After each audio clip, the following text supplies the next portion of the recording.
mutated creatures, but I think the most iconic has got to be the Ghoul. I'll always remember the very first time I saw one. I had just left Vault 101 and was following the main quest. I made it to Megaton and spoke with Lucas Sims, who pointed me to Moriarty's saloon. I went inside, and there he was, Gob, the barman, and local Ghoul. I had no idea what I was looking at. It appeared to be human, albeit a human that had fallen into a metal grinder, left to rot, and then put back together.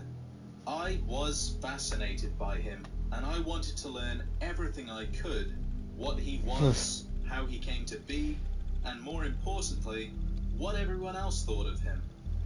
First off, let's take a look at what exactly a Ghoul is.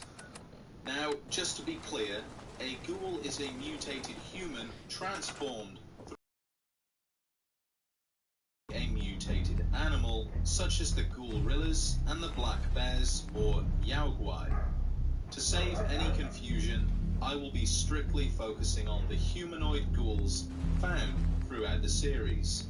And while there are subversions of a human ghoul, such as the Marked Men, they deserve their own dedicated video.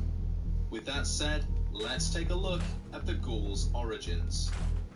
Sadly, the origins isn't entirely known, but what is known is that extreme levels of radiation seems to be the major influence of the ghoulification process. Not everyone Eddie Winters probably was the first one because he experimented with ghoulification treatments. Tend to have a more fatal outcome. It is because of this people believe some additional quality that prevents their bodies from succumbing to the radiation. So far, only 2 ways in which a human can transform into a ghoul are known. The first way is a gradual transformation. These ghouls retain the majority of their human form, but not entirely, as they have exposed muscle, flaking skin, and damaged connective tissue, resulting in the loss of noses, ears, and fingers.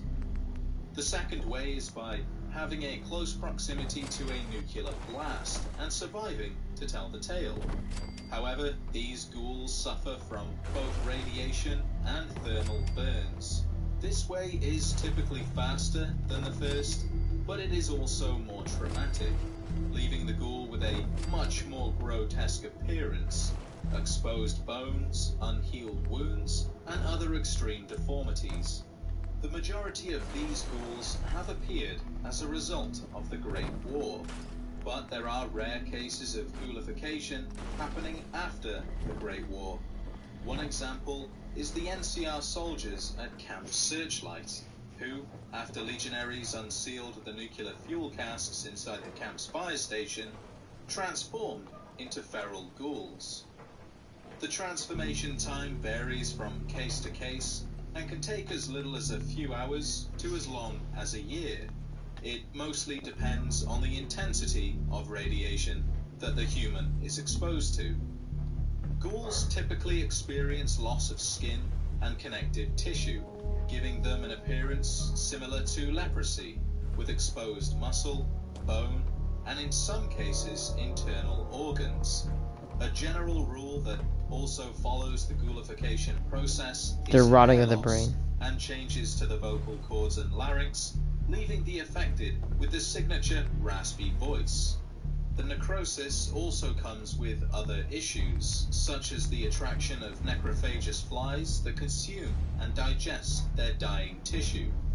Some ghouls also experience the loss of appendages. A great example of this is Patchwork from Underworld.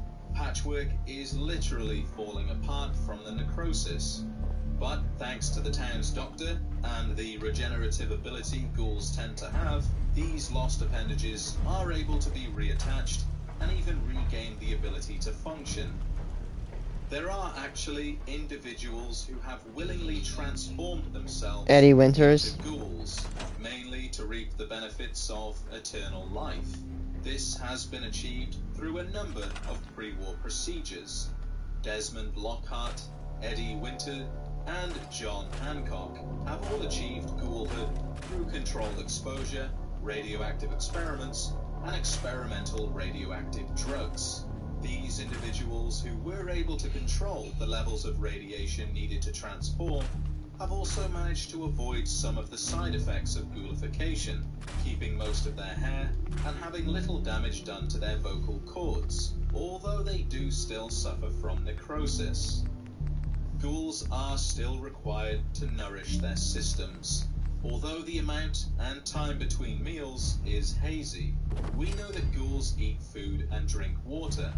An example is Harlan Hancock, who drinks alcohol and consumes drugs. Radroach meat and condensation from the pipes in order to stay alive. Another example is Dean Domino, who mentions eating, although he's not really sure if he needs to. While ghouls can eat food and drink water, their regenerative properties can sustain them in the absence of nourishment. Coffin Willie was able to survive without oxygen, water, or food after the citizens of New Reno buried him alive. Woody went without any water or food for several weeks after falling into a deep sleep and became a public attraction. Billy Peabody, who I will admit is a little sus, apparently survived the Great War inside a refrigerator and then for another 200 years, although theories do speculate that Billy was trapped after the Great War and has only really been in the fridge for a matter of days. Given the longevity of a ghoul's life, it would be a long and arduous task spanning generations of scientists to fully understand how a ghoul is able to live for so long, especially if they truly no longer rely on oxygen, water, or food. Ghouls are immune to almost all diseases that plague the average human. Although diseases of the mind can still affect a ghoul, it's not just sterilization that they have to worry about, but also things like dementia. One side effect of the mutation is having an enhanced immunity to recreational chems, such as jet. No wonder Hancock consumes so much drug. Is trying to counteract this predicament by creating Ultra Jet, a stronger version of jet that ghouls can use to get high. There does seem to be some contradiction to this, as Snowflake from Underworld uses jet to get high because he's bored. But we don't know how much jet he takes at once, or how much a single dose of jet affects him. He could be a rare case where jet does the same to him as it would a human. Ghouls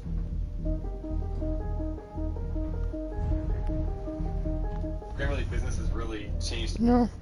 Ghouls can retain their normal cognition and are usually no different in terms of intellect compared to humans. In fact, many ghouls benefit from their longevity and amass both skills and knowledge far beyond the ability of a normal human. Surprisingly, ghouls still retain their sex drives, and even stranger, Ghouls can have humans kids. develop a ghoul fetish. Despite a ghoul's want for intercourse, they lack the ability to procreate, as the ghoulification process renders them sterile. Any ghoul child seen was transformed as a child, as with Billy, increase their lifespan, but also appears to halt the aging process. As of yet, no canon sources have confirmed that a ghoul has been born already a ghoul. In the cancelled Fallout game, Van Buren, there was going to be a group of scientists responsible for creating the very first born ghouls, by experimenting on the fetus during gestation, and then rearing the specimen until birth. I'm not entirely sure where I stand on born ghouls. I think it could make for a really interesting protagonist, but other than that, I'm not sure. Luckily, the game was cancelled, and none of it is considered canon.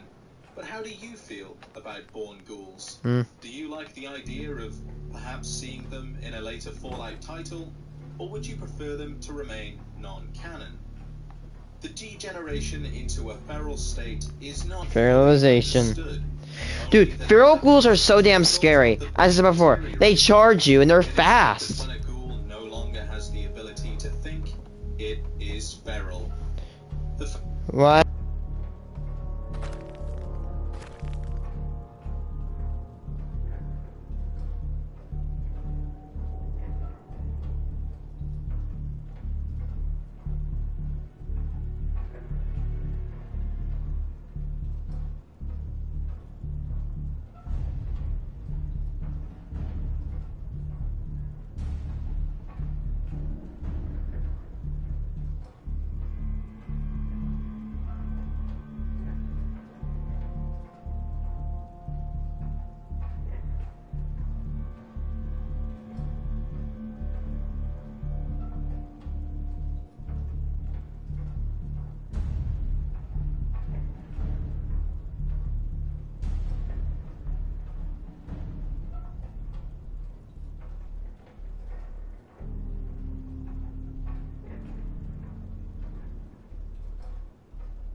that lead to a feral ghoul are unclear, but antisocial or isolated ghouls are more likely to turn. This isn't always the case, as there are examples of individuals living among groups that haven't transformed while the others have, such as Oswald Oppenheimer and Captain Zhao, whose co-workers and crew became feral while they remained the same. Mostly, anyway. Some ghouls don't always remain the same. There are ghouls that transform yet again, this time into a luminous necrotic post-human, or more commonly known as a glowing one. This transformation occurs when the organism of a ghoul stops filtering radioactive particles from the bloodstream. These radioactive particles then gradually build up and result in the affected producing a vibrant green glow. A unique feature of a glowing one is their ability to violently discharge radiation in a blast-like fashion. These ghouls are usually feral due to the large amount of radiation giving them their signature glow, although there are very rare cases of a glowing one still possessing the ability to continue thought, such as Oswald Oppenheimer and Jason Bright. More often than not, ghouls are treated as a lesser being, referred to as walking corpses, brain eaters, zombies, shufflers, the list goes on. This is mostly down to a few factors. In New California, ghouls were almost unseen as their population isolated itself within Necropolis, the city of the dead. This isolative behavior led to rumors of terrifying zombies living within the ruins, which wasn't really helped by the fact that caravans that entered the city very rarely came back out. A perfect example of racial prejudice towards ghouls is Vault City.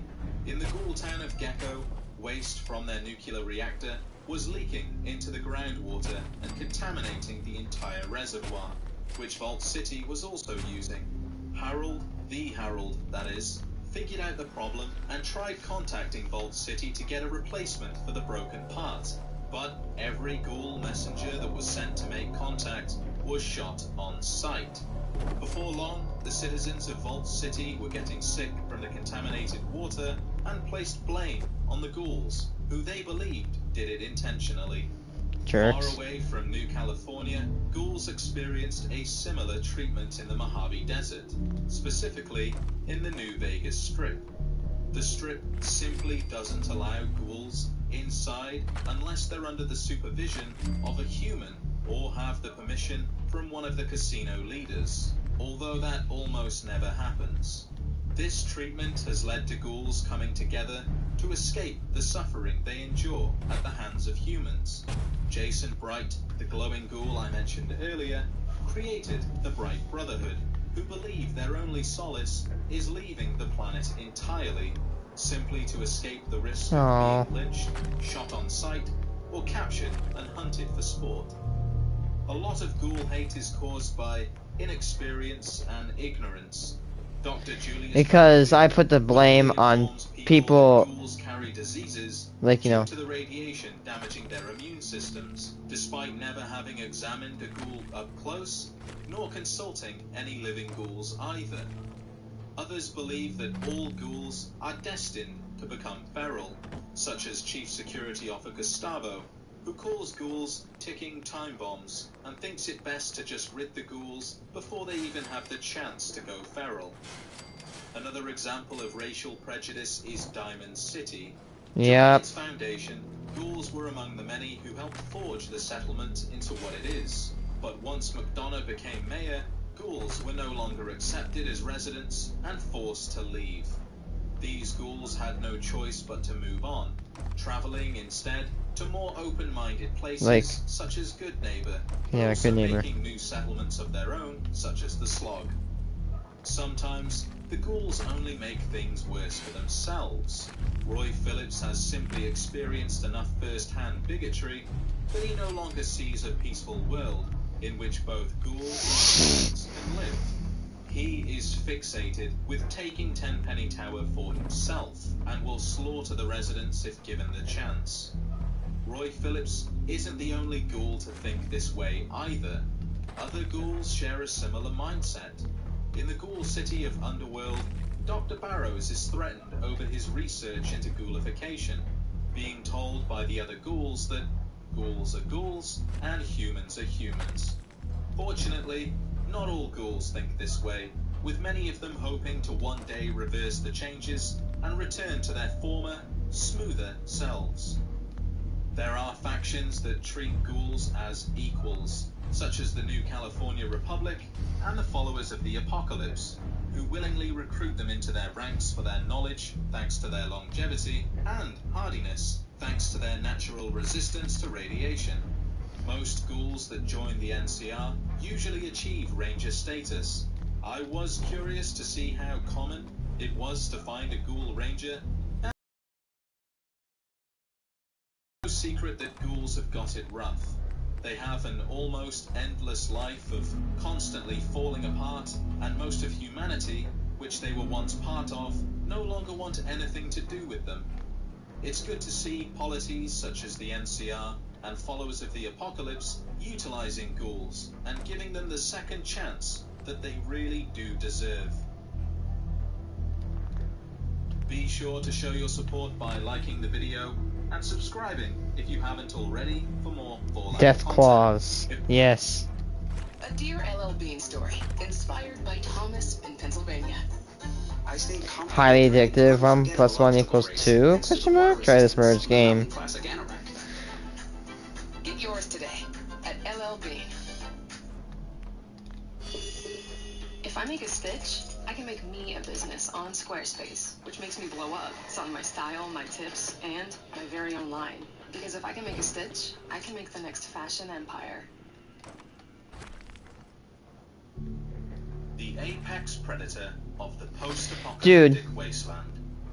There are few These things who belong in. encounter these ferocious creatures.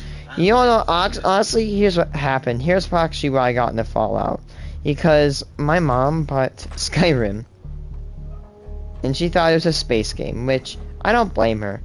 If you never told me what Skyrim was, and you asked me what do you think it is, I'd probably answer like a space game or something. Well, it wasn't. But even though it wasn't, I actually enjoyed it. Well, one day I was watching SpongeBob, and I found an ad for Fallout Shelter.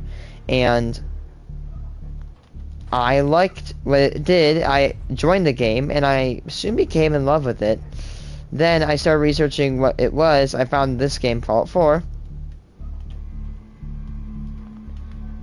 And what's it called?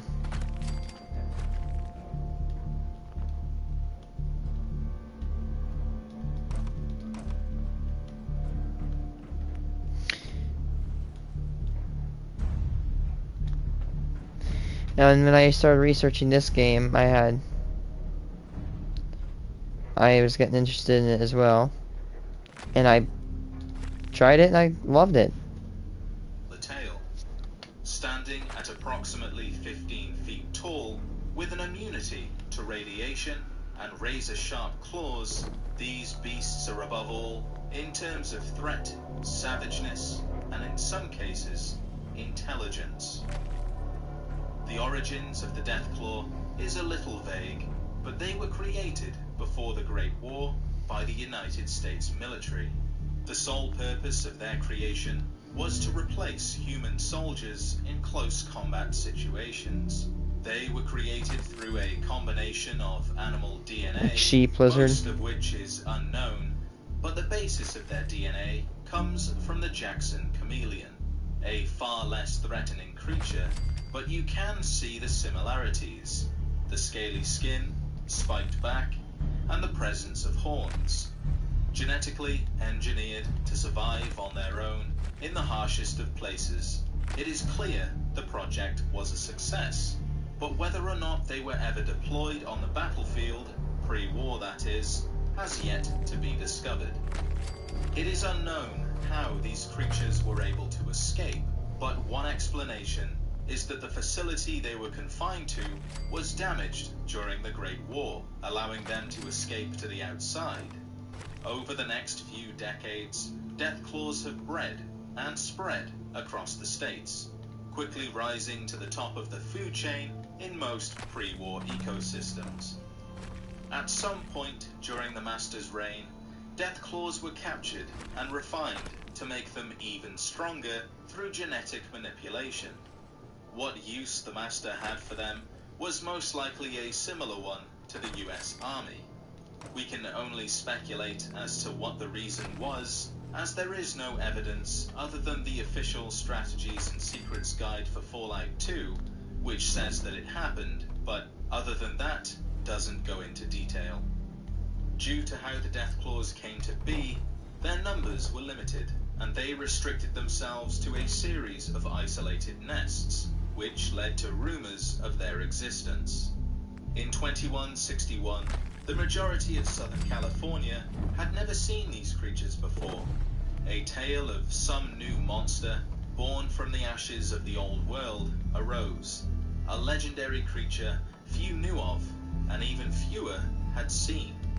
The exception to this was the Boneyard, a struggling community well aware of the creature's existence due to the location of the mother's den. A lone Deathclaw had decided to nest in the cellar of an abandoned warehouse, which caused several issues concerning the town's welfare. Another town during this time is the Hub, who also experienced a similar encounter with a Deathclaw, but this time it was only a single man. Slappy is the sole person to have seen the creature and even knows where to find it. These rumors gradually spread throughout the wasteland, along with the Deathclaws themselves, who, in doing so, turned their own myth into a reality. Carnivorous, bipedal, designed for maximum lethality. The choice to make them stand on their hind legs was an obvious one, as this allowed them to see a greater distance, and also giving them a better chance at detecting both food and resources. This decision also freed the upper limbs, allowing them to be sculpted into deadly weapons. Opposable thumbs and the addition of They are two opposable fingers thumbs. gave this creature a powerful grasp. Each digit holds an incredibly large talon, sharp enough to rip a human to pieces in a single swipe. Their thick, scaly skin is impenetrable to almost all attacks from blunt and edged weapons. Literally me that just rolls up to a Deathclaw and effing vibe checks it to oblivion. Penetrate their thick hide, making it one of the more reliable ways to kill a Deathclaw.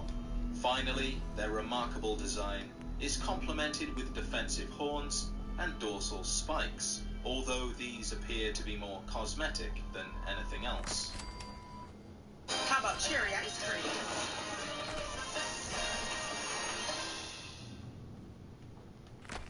Looking for that perfect client but keep getting stuck with duds? Behold thy holy... No.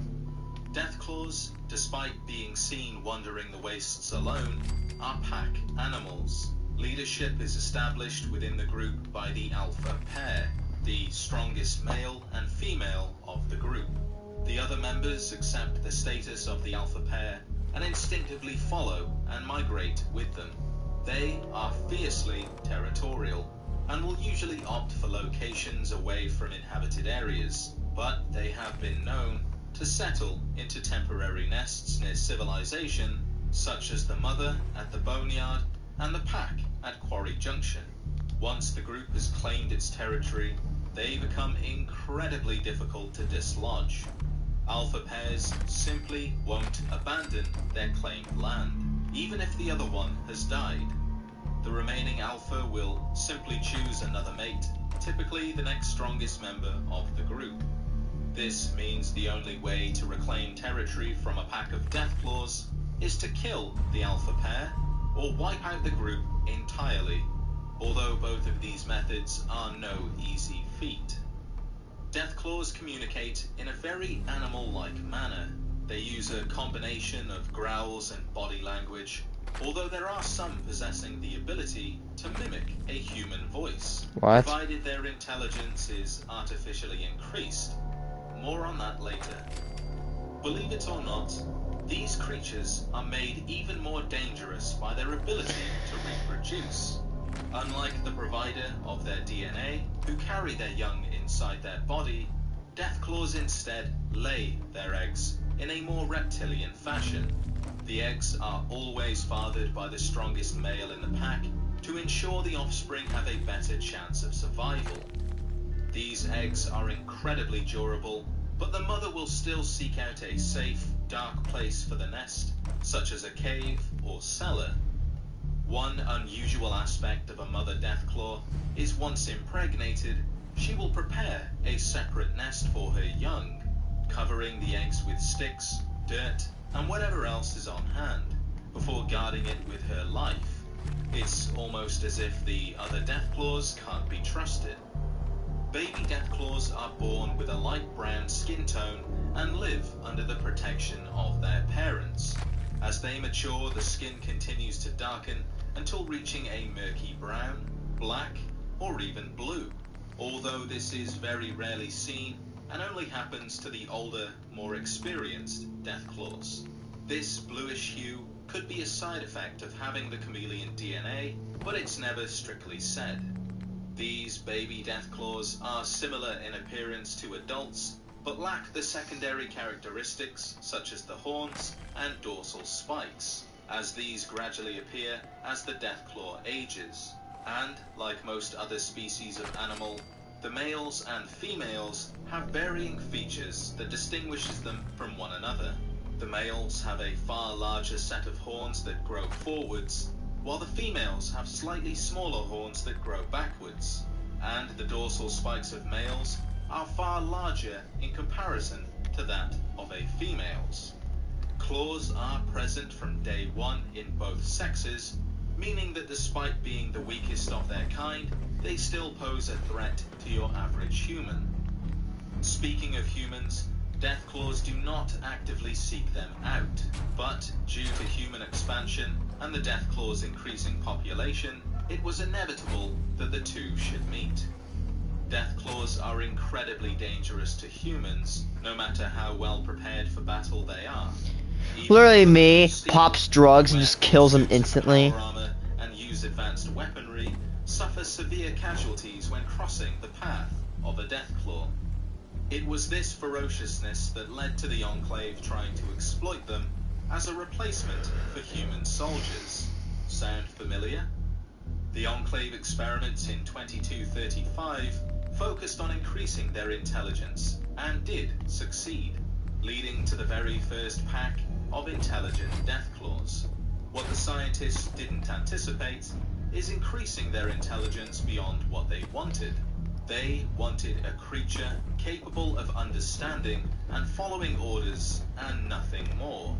Instead, they had given them the ability to think freely and even speak with varying degrees of articulation. These intelligent Deathclaws were used to capture the inhabitants of Vault 13, and after doing so, they abandoned the Enclave and transformed the now available vault into their new home. The incredible thing about these intelligent Deathclaws is they manage to live alongside humans, actually integrating and protecting several of them from the surrounding area. Although this did have implications, as certain humans didn't trust them, and others even attempted to kill the mother Deathclaw and her hatchling, only partially succeeding, with the mother surviving. One thing that should be clear is that when you cross the Enclave, expect retaliation. Yep. For their desertion, an elite team of Enclave soldiers led by Frank Horrigan was sent to Vault 13 to exterminate the entire settlement. And they almost succeeded. A single Deathclaw by the name of Goris was out at the time of the attack and survived. He is the second to last remaining intelligent Deathclaw left alive at the end of Fallout 2, with the other being Zahn and Navarro. The Fallout Bible is mixed as to whether Zahn and Goris are reproduce and keep the intelligent species alive. John Daly, the creator and designer for most of the intelligent Deathclaw content, said that while both Zahn and Goris are male, the intelligence gene is male-specific and dominant, meaning they could continue their species with the aid of a female Deathclaw. However, Chris Avallone said that any talking animal alive at the end of Fallout 2 all died. These two possible fates of the Intelligence Deathclaws are not considered canon anymore, making it further unclear as to whether any intelligent Deathclaws are still alive. This tragic That's interesting and scary. was followed by a It's dangerous once you have and something that once can again, comprehend the emotion and human Enclave thought are and involved. distribute They appropriate still response. wanted an intelligent Deathclaw force, but this time the method was a little more crude, as well as more successful. Domestication units, devices surgically implanted into the Deathclaw's brain, turning the creature into an obedient killing machine with very little chance of desertion. Even when their own life is destined to be lost, they remain loyal. However, the Brotherhood of Steel did fabricate a scrambling device that allows the Deathclaw to freely think, and they want a word with. These Deathclaws have lost their eyesight, but like humans, when one sense is lost, the others are increased. While they may be more vulnerable compared to those that can still see, they do have excellent hearing and will more often than not hear the most silence of enemies, making it almost impossible to sneak past. Exposure to FEV has left these Deathclaws a few shades paler than most others. Depigmentation has left their hide a stark white and their eyes a deep red. The eyes are in fact not red. What we are seeing is the red blood cells of the retina. Yes! True, forgot. Yeah, that is true. White, and their eyes a deep red. The eyes are in fact not red. What we are seeing is the red blood cells of the retina. How about you shut your ass up, Marcy? No one likes you. Leaving the iris Go die in a hole. and transparent. Glowing Deathclaws are highly irradiated, their bloodstream no longer filtering the radioactive particles, leading to accumulation and the glowing effect coursing through their bodies. Originally, Deathclaws were mammals, not reptiles as they are today. They would have been covered with fur instead of scales, and DNA pulled from both wolverines and brown bears. The only thing remaining the same was their creation via FEV. The reason for the change was due to a technical limitation of the rendering software, which couldn't get their fur to move properly. How do you feel about hairy Deathclaws? Are you glad they turned into the lizard-like lurkers we have today? Yes. Or would you have preferred fighting a 15-feet furry foe? Hey guys, it's Bobby Lieber coming to you from the future home of the LGBTQ+ museum. I heard that I actually saw earlier the ad. It looks kind of funny. Given the right approach, live alongside humans. And people are just like literally arguing in this room. What the hell? For food. It is humans who created them, refined them, modified them, domesticated them, and when they disobeyed, massacred them. They have a very short but painful history thanks to human intervention. They are hunted for sport, their eggs consumed, claws taken and transformed into gauntlets. But there are humans out there willing to give them a chance. The Chosen One can help the intelligent Deathclaw at Vault 13, even fighting alongside both Goris and Zahn.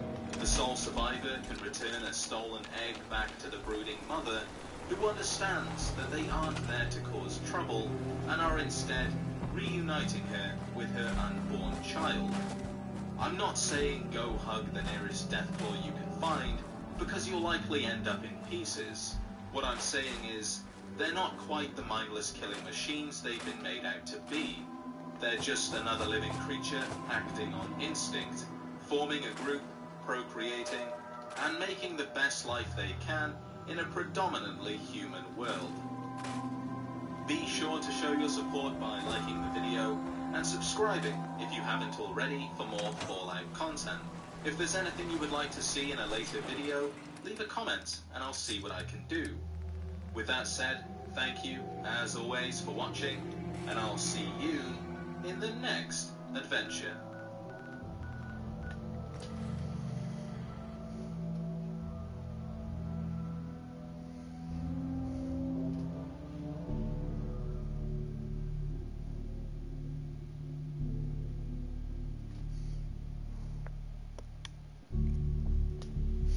Power armor, let's go. Power armor is combat technology designed to protect soldiers on the battlefield. Wearing power armor gives the soldier a significant increase in strength, allowing them to carry heavy weapons to locations deemed inaccessible to battle tanks and other large vehicles.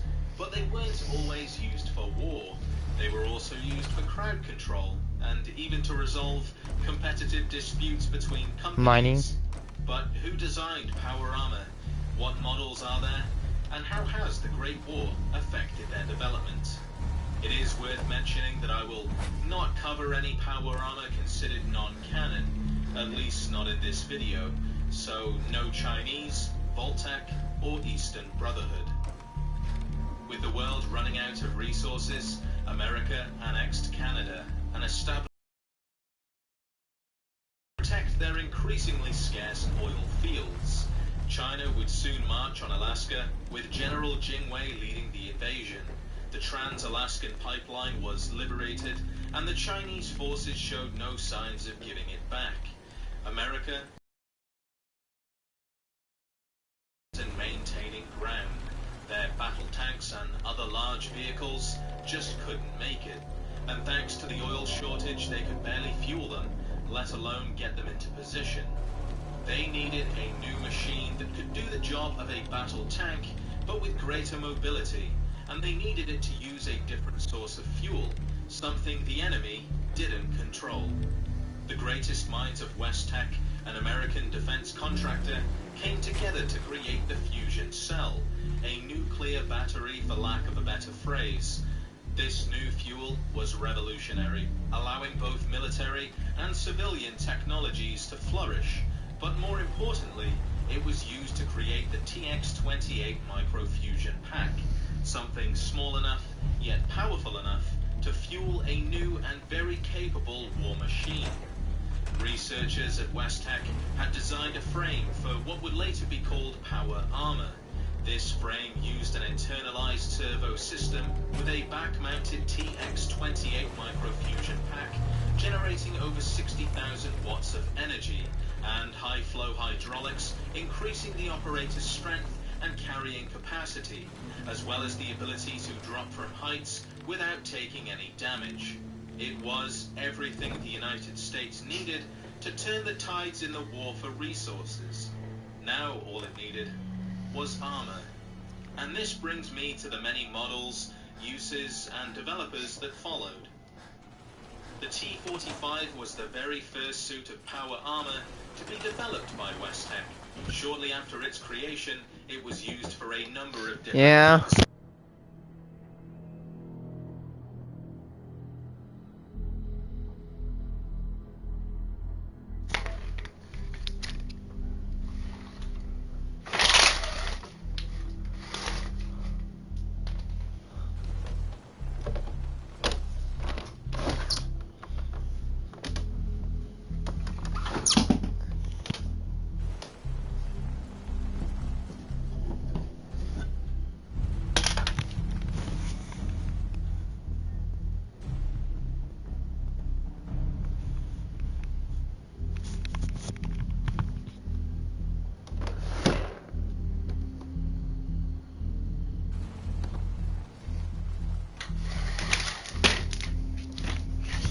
I don't know.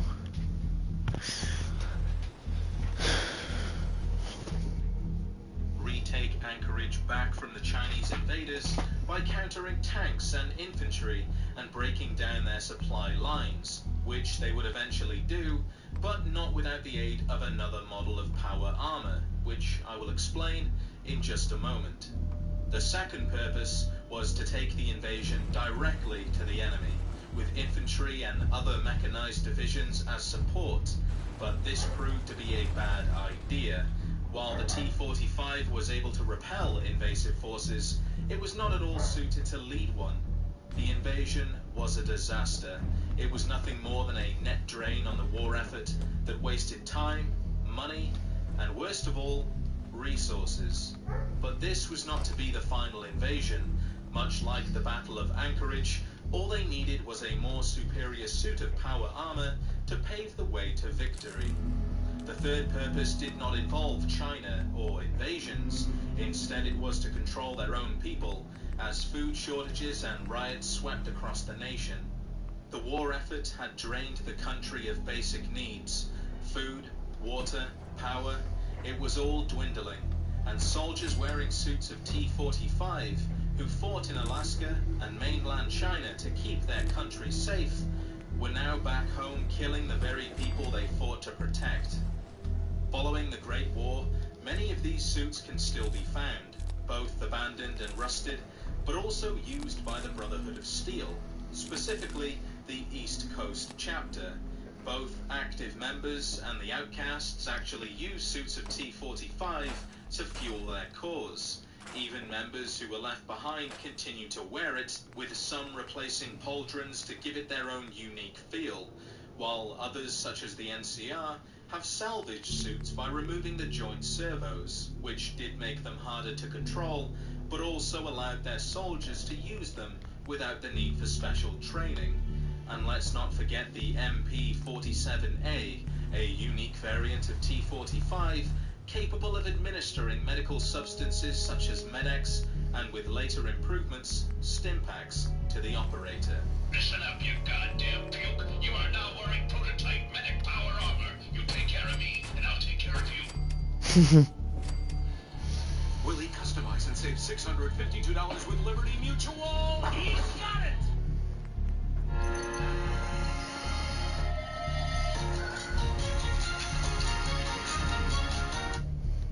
The T-51 was the next iteration of power armor, and leading up to this point, the Americans had been anticipating the creation of enemy power armor, leading to the development of electromagnetic weapons, something they could use to defeat enemy forces wearing power armor.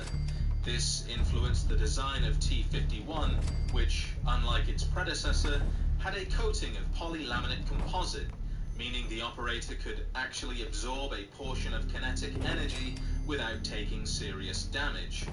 To go with this, the armor was given a rounded profile, which greatly improved the chances of deflecting projectiles and shrapnel.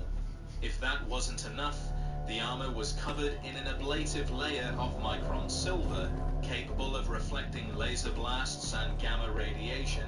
Coupled with all of these And it's defensive capabilities, antimicrobial. the suit is hermetically sealed, protecting the operator from the elements, be it radioactive, biological, or chemical. The helmet is integral to the operator's safety, fitted with a rubberized cowl which connects to the chest plate, providing an airtight seal.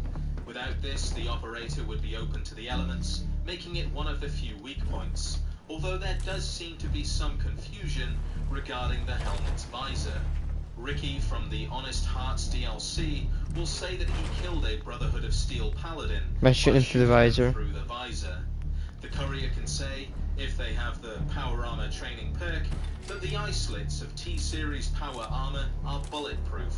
So who's wrong? Ricky is a compulsive liar and a psycho addict, while the courier is us. We're going to believe our character before we believe some stranger. However, there is some truth to what Ricky has said, as Sheena from the crater has experienced something similar, having found a T-51 helmet with a bullet hole through the visor. So while it may not be a common thing, it can still happen. An interesting feature of the T-51 is the suit's ability to recycle waste into potable water. I believe this choice was intended to be used in the event of nuclear war. In a world where clean drinking water is a bit of an issue, yet soldiers can still travel without the need to worry. Earlier I mentioned a second model of power armor being used in the Battle of Anchorage and the invasion of China, and this is that model. The T-51 gave the US the final push it needed to overthrow the invading Chinese and reclaim the oil reserves in Alaska. It also allowed the American offensive to be pushed all the way back to Beijing during their counter-invasion, as well as enforcing law back home. Before the Great War, a contract between the federal government and Grafton Steel was made, codenamed Project Phoenix. The primary goal was to increase the steel yield of their mills in order to aid the war effort. To achieve this, they wanted to develop a suit of power armor that would allow workers to withstand extreme temperatures while mining and servicing machines without Excavator power armor, which looks badass, by the way. It would make a very dangerous job less so and more productive and time efficient. It appears they decided to use the T-51 model as a foundation to the armor, but only the helmet was achieved before the bombs fell. After the Great War, the Brotherhood of Steel are seen frequently wearing this model, both the remnants of Hidden Valley as well as the entire chapter at Lost Hills in California, who actually improved the T-51 with a special chemical treatment, resulting in a hardened version with superior capabilities.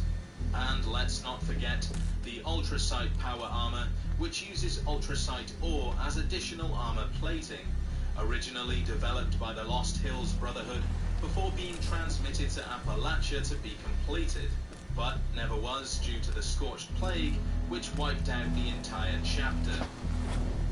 The T-60 is an evolution of the T-45 design. It first entered service after the Battle of Anchorage. Months before the bombs fell and the world was forever changed, the T-60 was rapidly deployed and extensively used by the US Army. Deployments were mostly domestic, working alongside T-45 and T-51 units, struggling together to maintain order as the country collapsed. After the Great War, T-60 became a rare sight until the reformed Brotherhood of Steel recovered a substantial number of these suits from a pre-war stockpile and adopted the T-60 as their standard service uniform. Development of the T-60 power armor has continued after the Great War with a Tesla variant, where the arms and torso have been outfitted with additional technical components, making them easily distinguishable when compared against the standard parts. Tesla armor that you can get from the automatron. Electrodes on either pauldron, 2 on each forearm, and 2 large tanks on the back of the torso. These Tesla attraction coils increase the operator's energy attacks, all the while dampening those that come their way. Likely created after the Brotherhood of Steel overthrew the Enclave in the capital Wasteland, whose forces were known to employ Tesla power armor. More on that later. The T-65 is another model that saw development just before the Great War, but no production models are known to exist, only schematics. The appearance of the T-65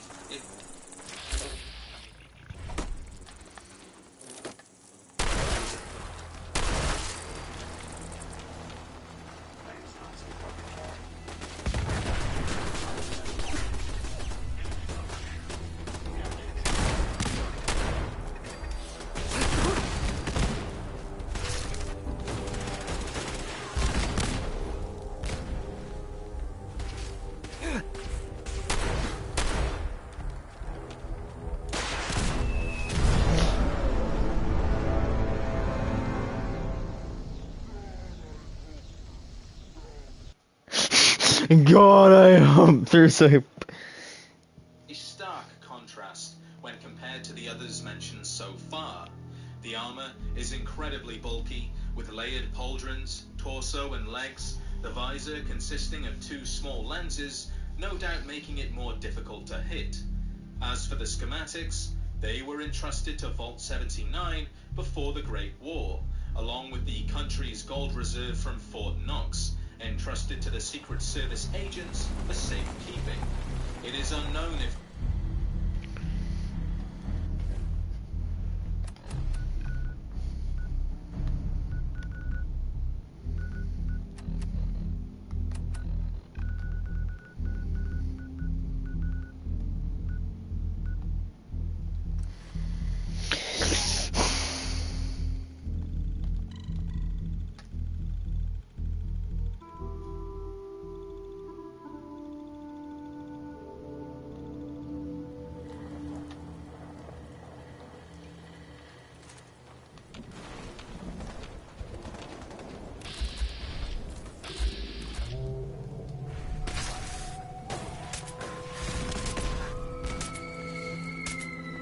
Jesus Christ.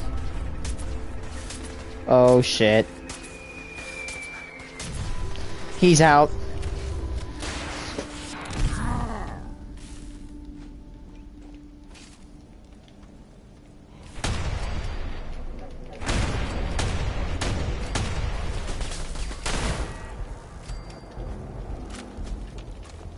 Run your shit. Run your shit. And run your shit.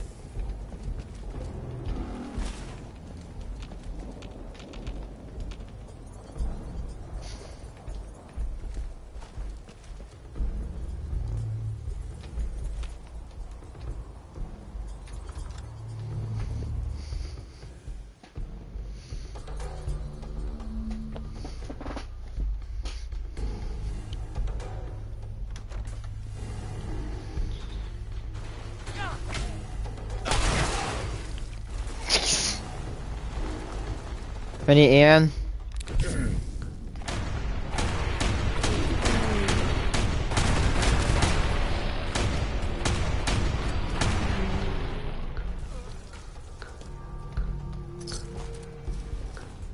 Good ass blasted. Maybe I shouldn't use that many shells, but hey, that was fun. I did it for the funsies. Dude, only his arm... I hate going through these lockers.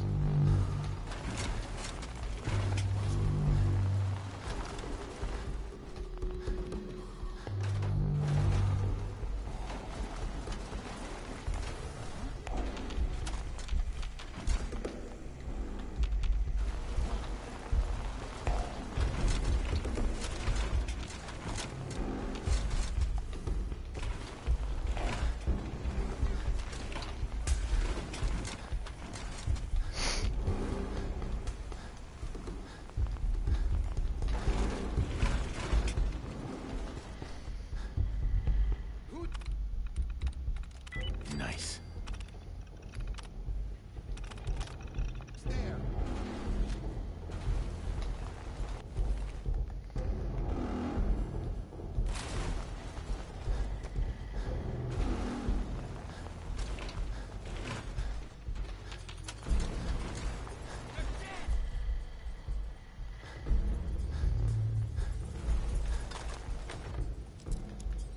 This is locked? Seriously?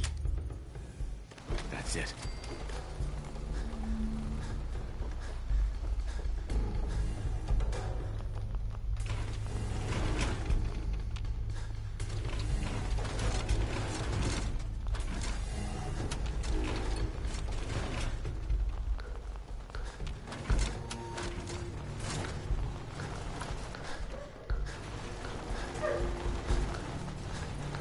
Who did that?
There we go.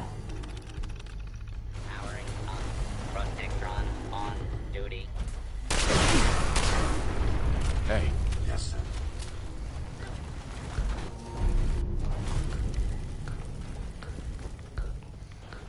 Quad.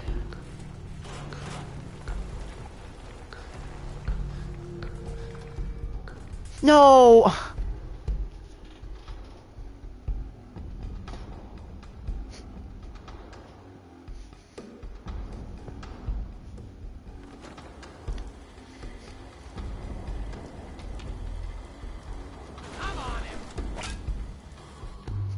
Just whacks me with a damn stick.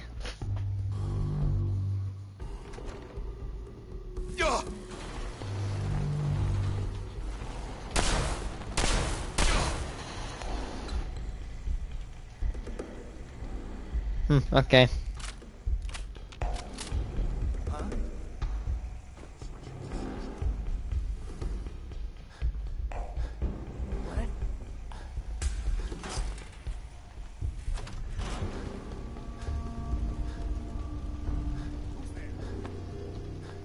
Dude, did Nuka-Cola Quantum.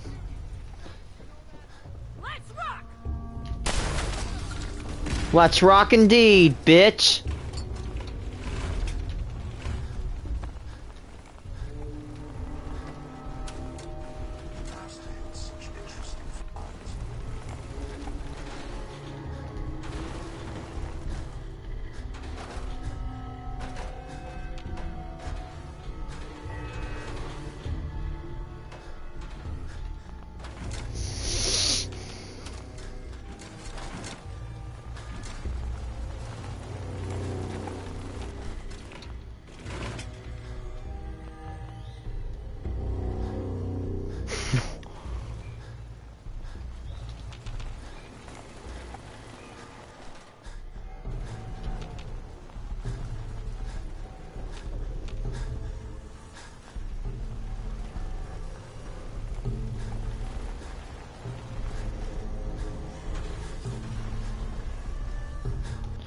I wonder how many people I can kill with this thing. Let's see.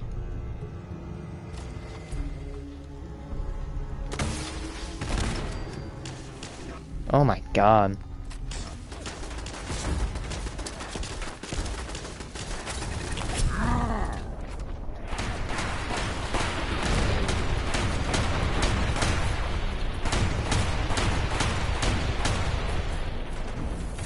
If there is someone surviving in that general direction.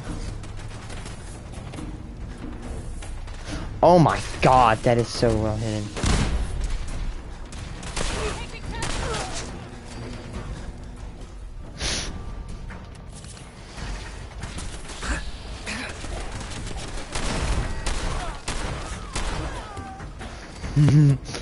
This is so fun.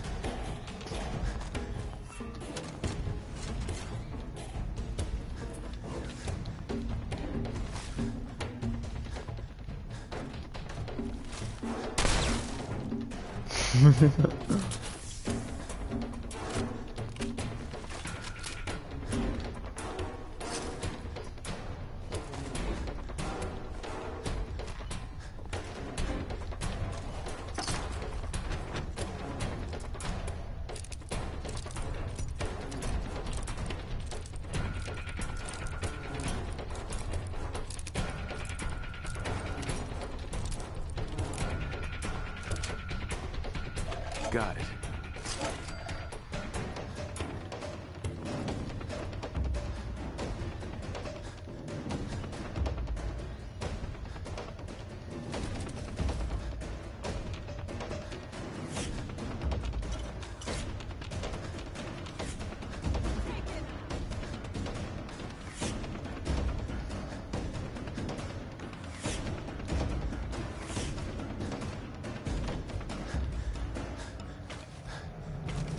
Three fusion cores? Seriously?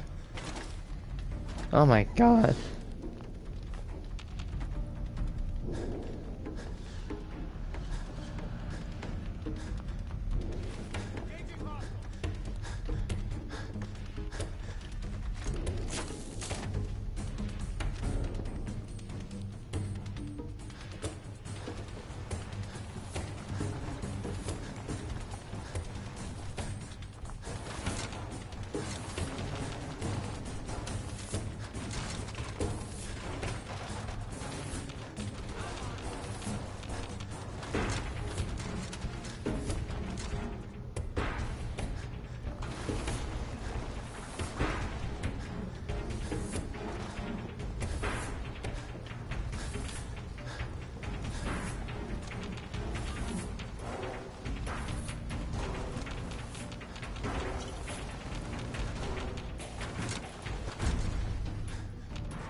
Got two in one stone.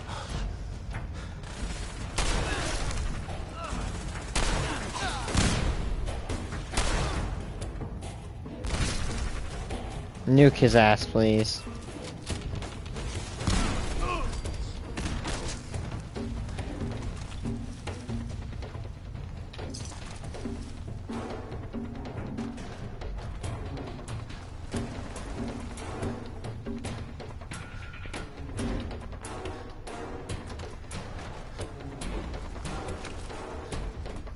I feel like this place always has people just crawling around.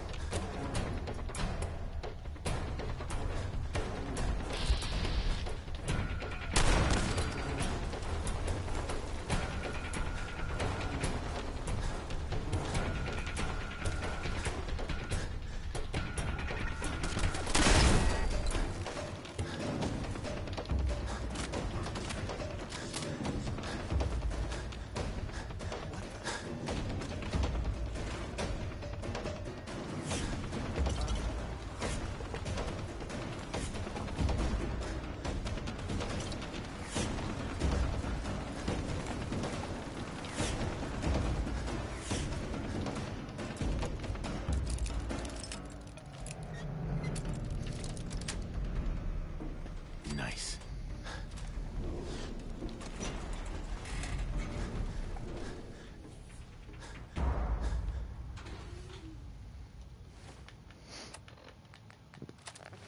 Oh yes, a fat man. Cause why wouldn't you want to have a fat man?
How did this guy come from?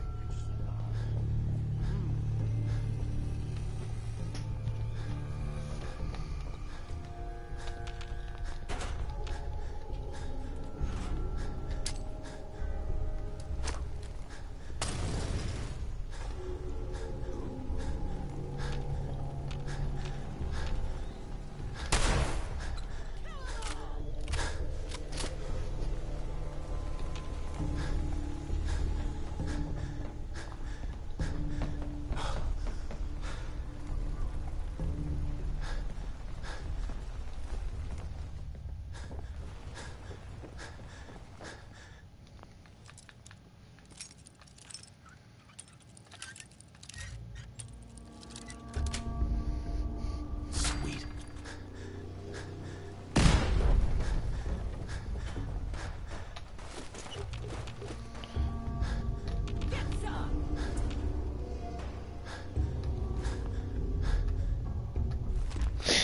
Emergency pharmaceutical kit.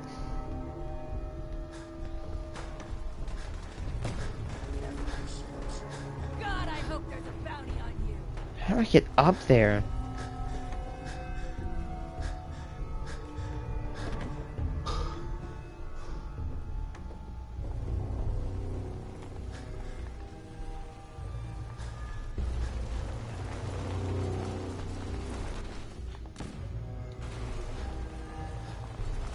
Engaging hostile.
Get out of my way.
Damn, I got 2 in 1.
Why does it keep playing the elevator sound?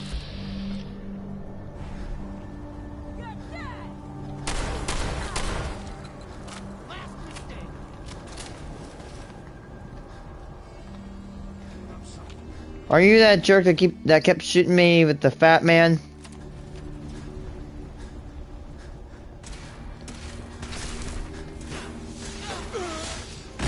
Well, no, it wasn't.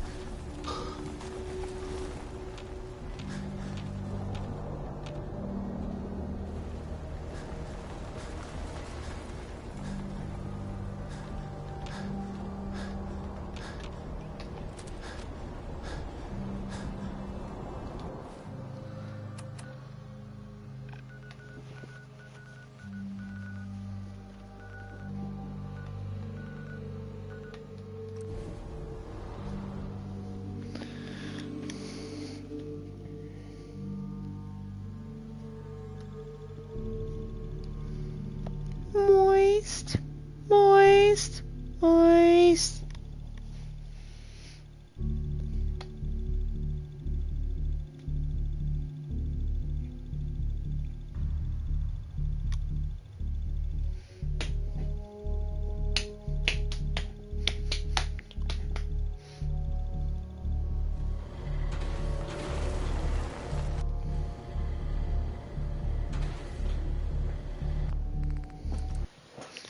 Why is it playing the elevator noise?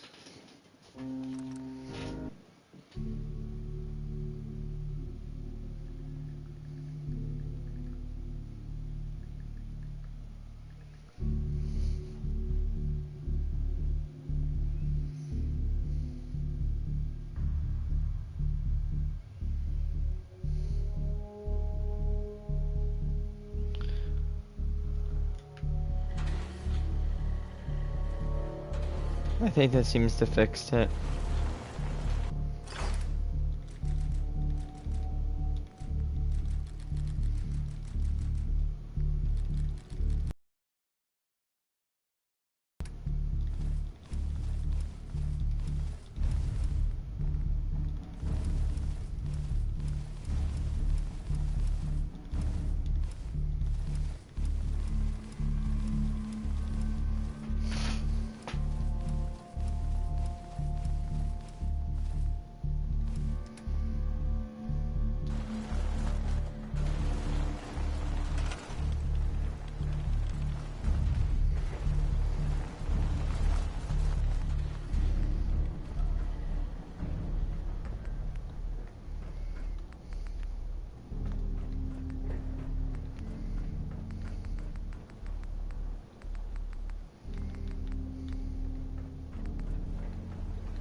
unit is currently in factory default mode. Do you wish to enable this personality 17?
This unit is currently in factory default mode. Unit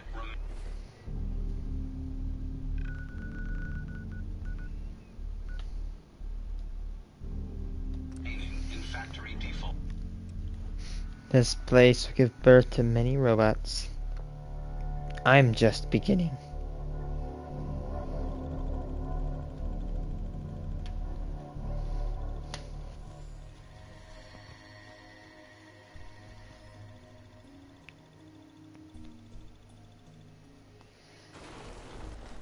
Hey Rick, I'm going to get myself a drink.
Your murderous tendencies will come to an end, you losers.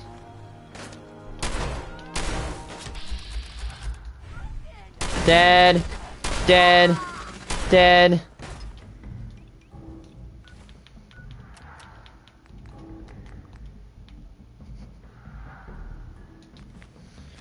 Oh, what's the matter? Can't walk? Now burn like trash.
Hello, robot friends.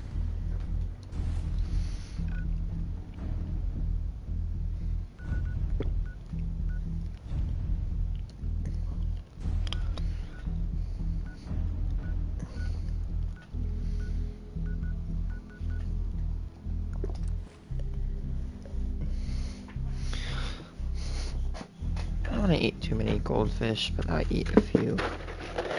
About... That's it. That's a good amount.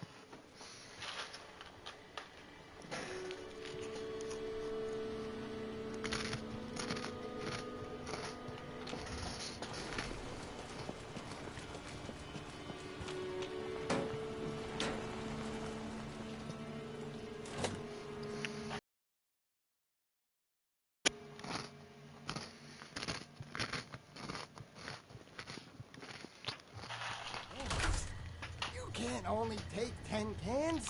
You know, it tastes better than that old cram or ramen that's been sitting out in the sun for days. There are people out there who are hungry. You just gotta sell up the product a bit more. I'm sorry, but 10 cans is all I can commit to right now. It was selling like crazy for a while there, but there's been talk about people getting sick. People get sick all the time. That has nothing to do with my product. Besides, I mean, I'm only selling the meat you people bring me. If there's something wrong with it, it's your own damn fault. Oh, so now it's my fault? Forget it, the deal's off. You want to sell your product to the people out there? Then you can get out there and do it your damn self. What? Ooh. Hey there. Got some stuff for sale. Care to have a look? Please. Sure. Let me show you what I've got.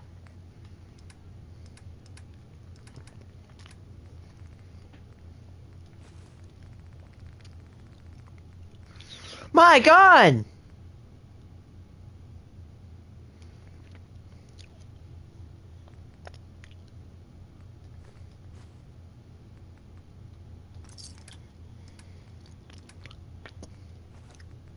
Thank you, lady.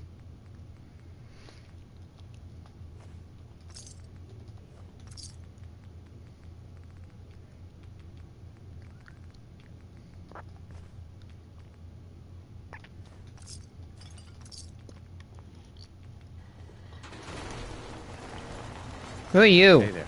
Oh, sorry you had to see that. Just some trade negotiations. Bitch. Bet you work up quite an appetite traveling.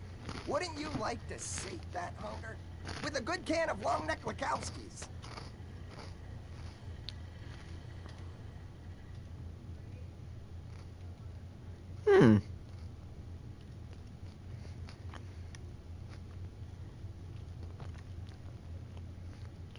Not interested right now. We'll also buy any cans or meat you've got to sell. For a good price. Oh, sorry you had to see that. Just some trade negotiations. Distributors. Always trying to talk their way into a bigger cut of the profit. I'm Theodore Collins, and I run Long Neck Lakowski's. Purveyor of the finest canned food in all the Commonwealth. 7 out of 10 people prefer our Long Neck Lakowski's canned meat over even fresh ramen. Looking to try it for yourself? What was that about people getting sick? Look, she was just angling for a better deal. A few I ain't eating something that makes me sick. gotten sick. But I mean, a couple of contaminated cans doesn't mean it isn't still the best product. We've got a fresh batch of Long Neck Lakowski's canned meat. Just pulled out yesterday. You looking to buy? What do you mean contaminated? There might have been some mole rats that got into the machinery. But, I mean, a couple of cans but probably just didn't get sealed right. Spoiled. But I swear to you, that I run a clean shop. If you went back there right now, you wouldn't see a single mole rat near the machines. Except on the cutting table. But there's nothing wrong with mole rat meat. We use a mix to give you the best of everything. Are you interested in buying some of Long Neck Lakowski's delicious canned meat? This guy's kind of sus. Oops. Drop the bottle. So I can have a look around. Boy, you are persistent, aren't you? Well, you want me to buy your product? I ain't buying it till I look around. Always say. You're welcome to have a look. We buy old cans and the best meat the Commonwealth has, so we can offer the finest product on the market. Looking to take a few cans home with you? I might be able to take care of that mole rat problem for you. Really? That would be great. Can't stand the little buggers myself. I'll even give you a little something for your trouble.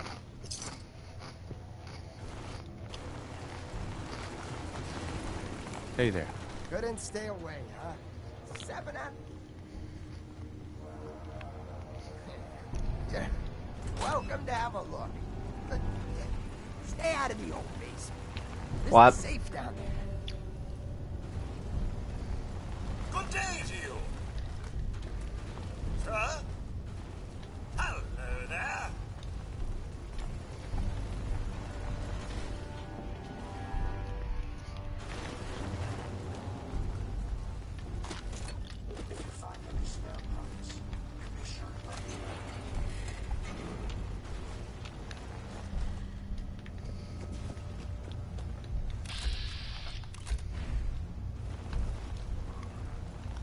Wait a minute. Okay, so I'm not allowed to go in the basement.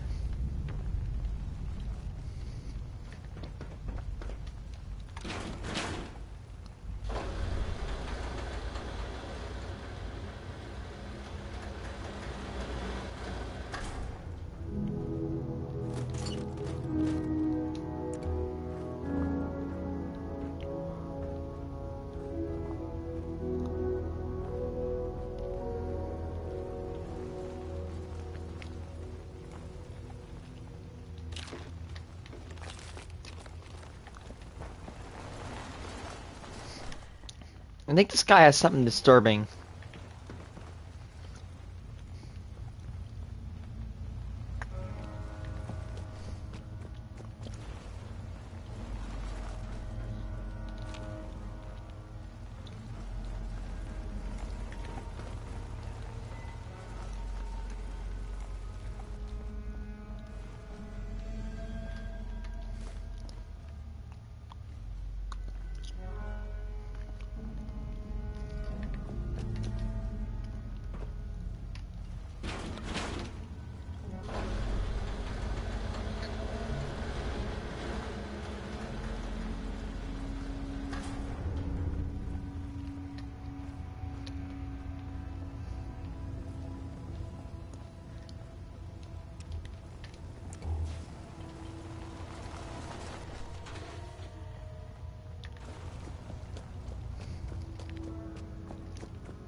I'll run another inspection.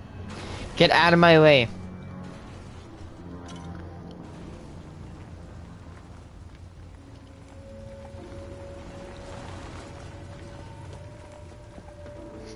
It looks pretty fine back here.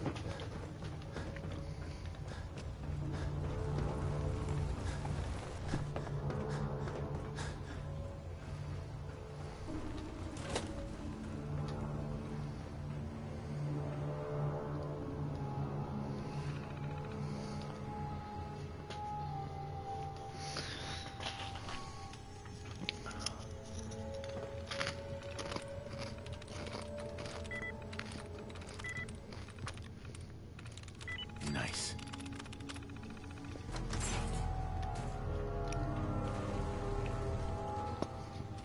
That's a very good shotgun if you paired it with the good perks.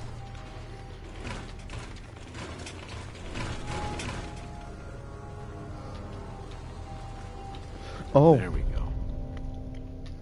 Yeah. Hell yeah. Yeah.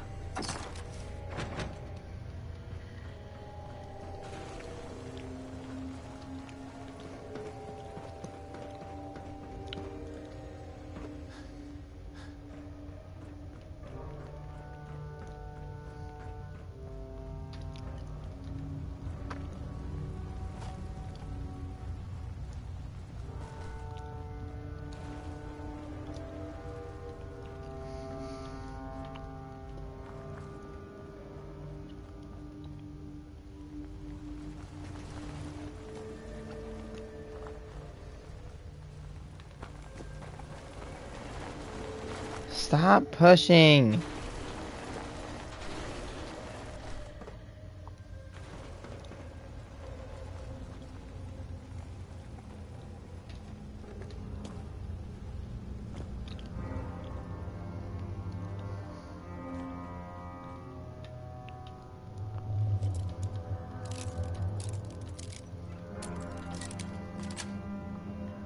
Sweet.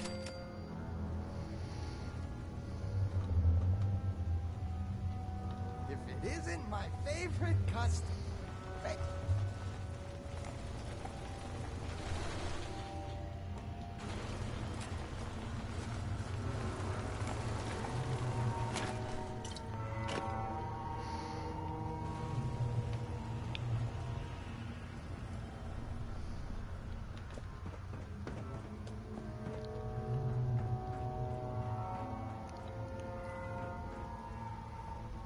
Door's chained up on the other end.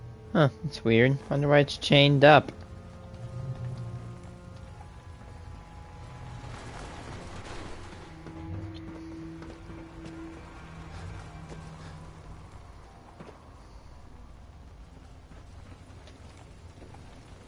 There, it's chained up from the other side.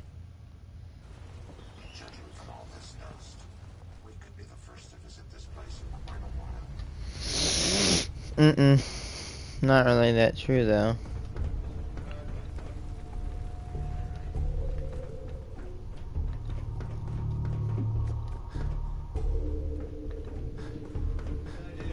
Night.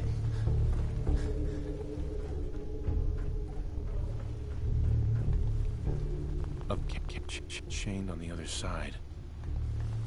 There's something in here.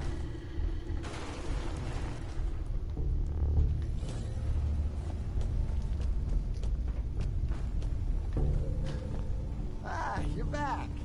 We've got a fresh... Sure. So I can have a look. Yeah, are you interested? Not interested right now. We'll also...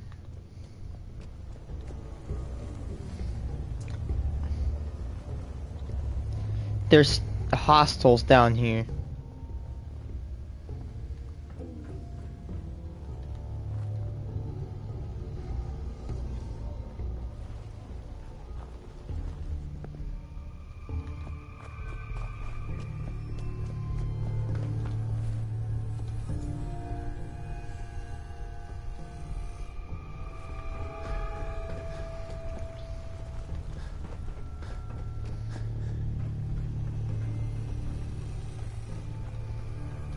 Chained on the other side. How do I get there?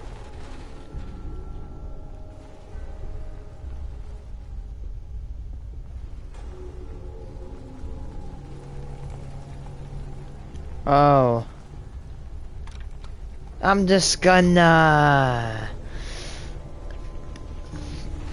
I hope you don't mind.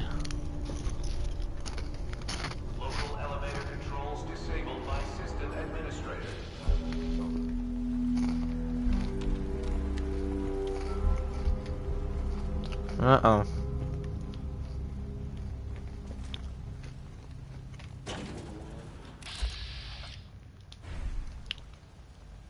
Looks like we have an infestation.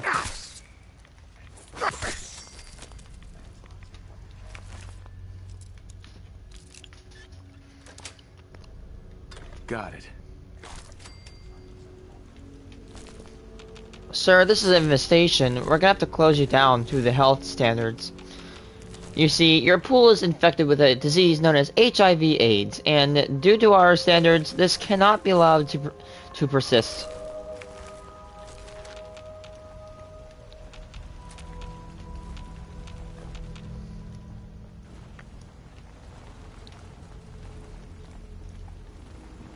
Terminal only.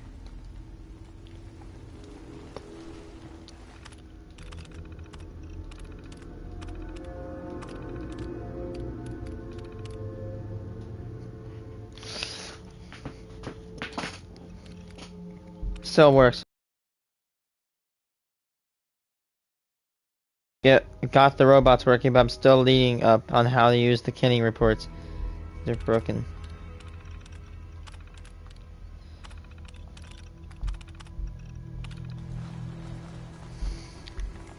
Terminal somewhere.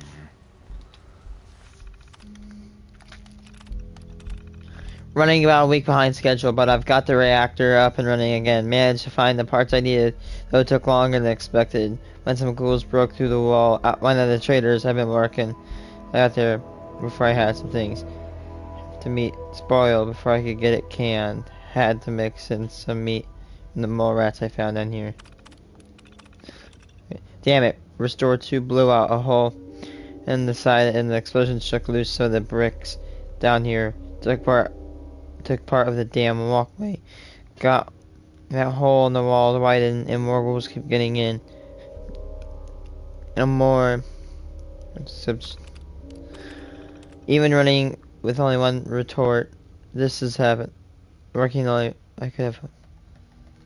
That, like I found, as marketing seems to be really doing the trick. Only problem is now traders can't ever seem to bring me enough meat. I've been having to mix in more and more mole rat shame. Since I've always thought they were kind of cute. I got to find some other meat to use if I'm going to use up the self-protection. Uh-oh.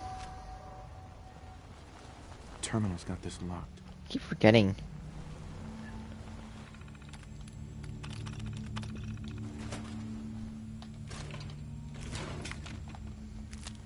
Ugh.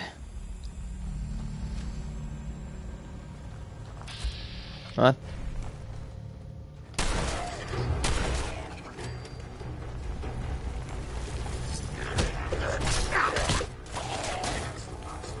I think I counted 4 of them down here.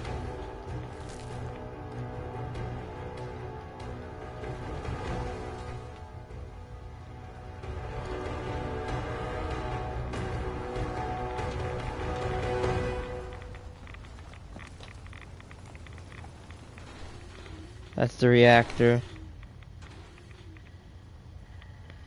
You get so many rats.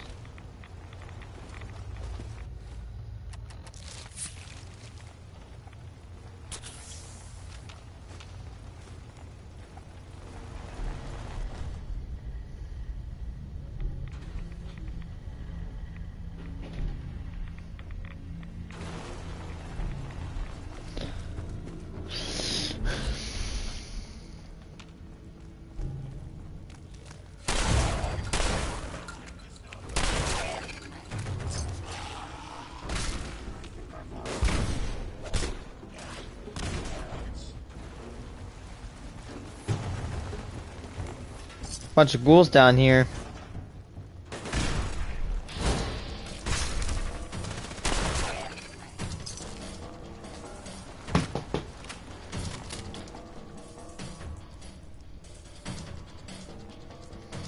In this basement is spooky.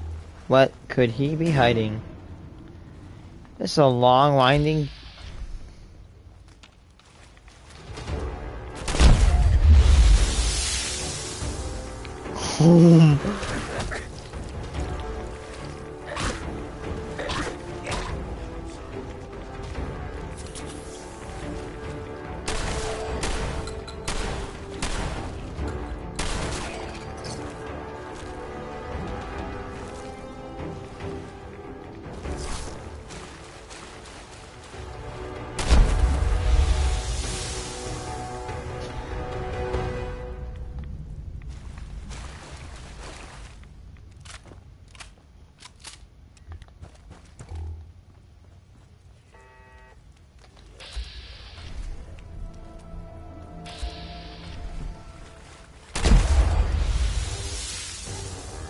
Damn.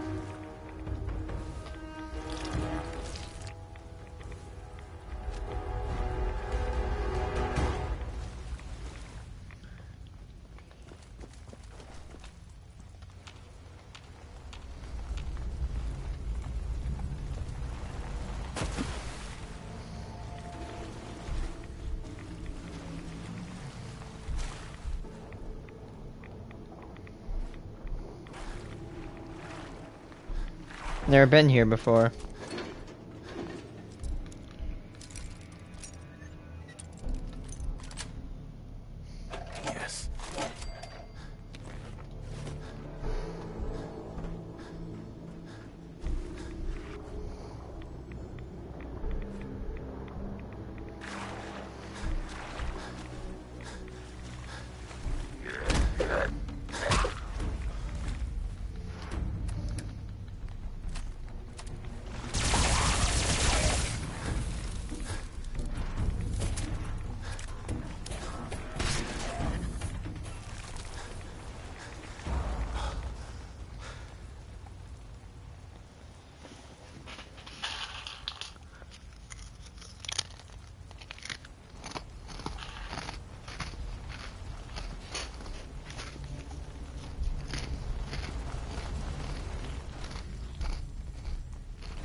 Here, turret.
Hey. Glad to be of service.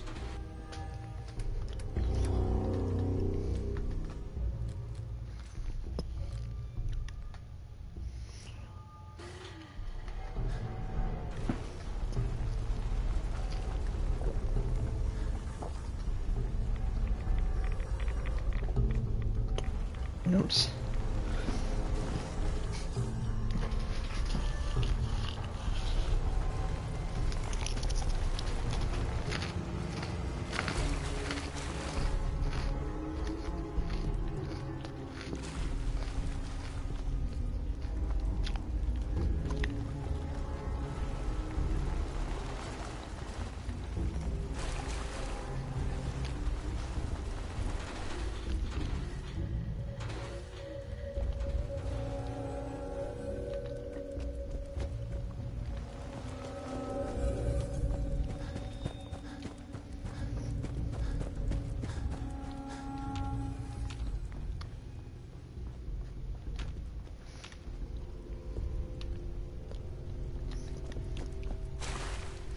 I'm sorry, I do have trouble navigating these maze-like spots. Oh.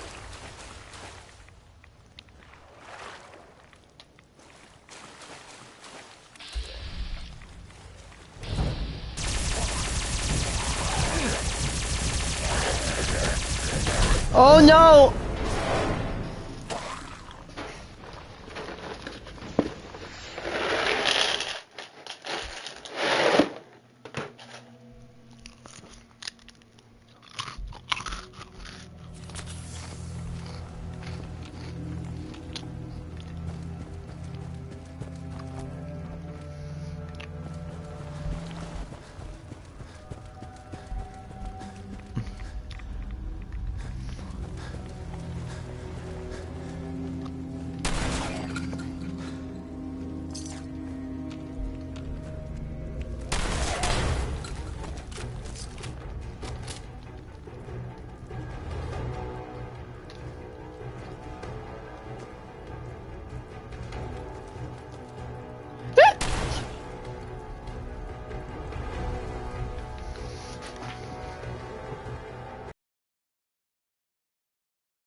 Rethinking my choice of action.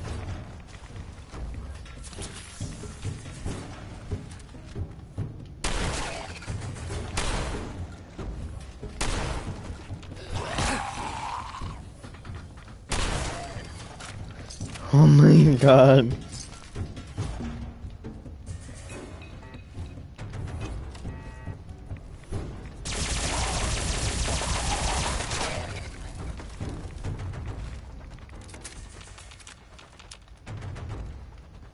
Mm-mm-mm-mm.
Oh, there's a.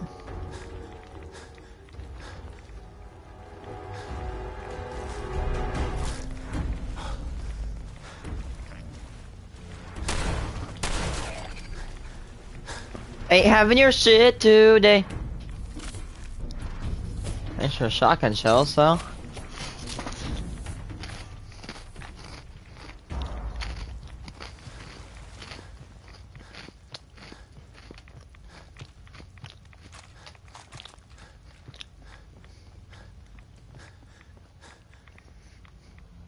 Bunch of glowing stuff all over the walls.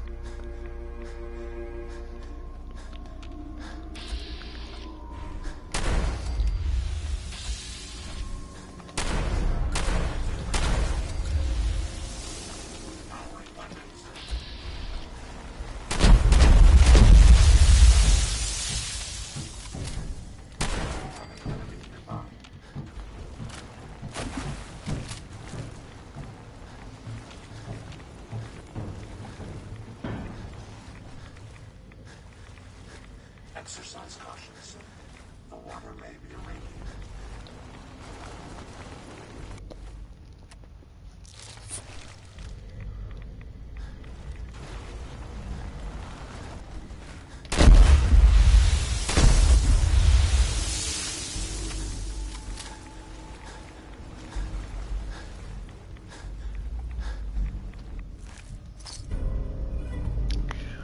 Oh my god.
Huh, weird turret.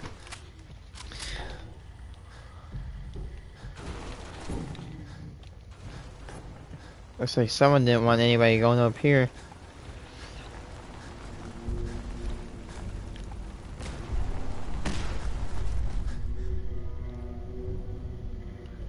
Uh-oh.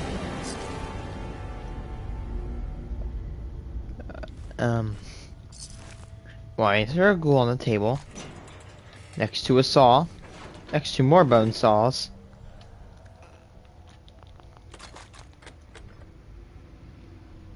He's using ghouls as meat.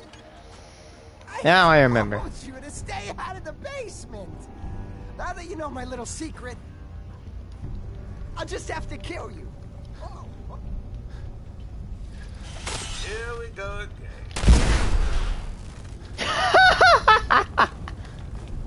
Don't stand still.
Violence protocols engaged.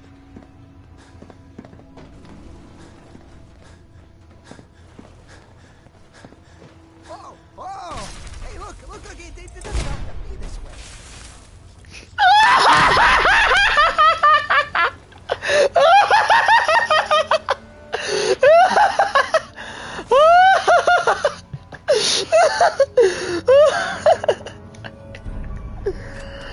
Oh my god, no! You... Oh no.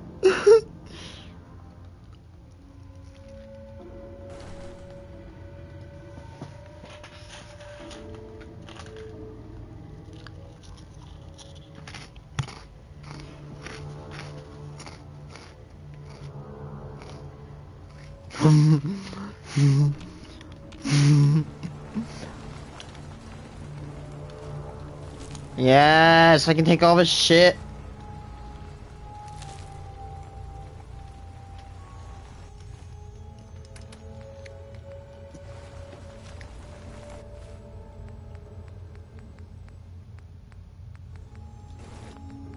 Come on. When's that my room?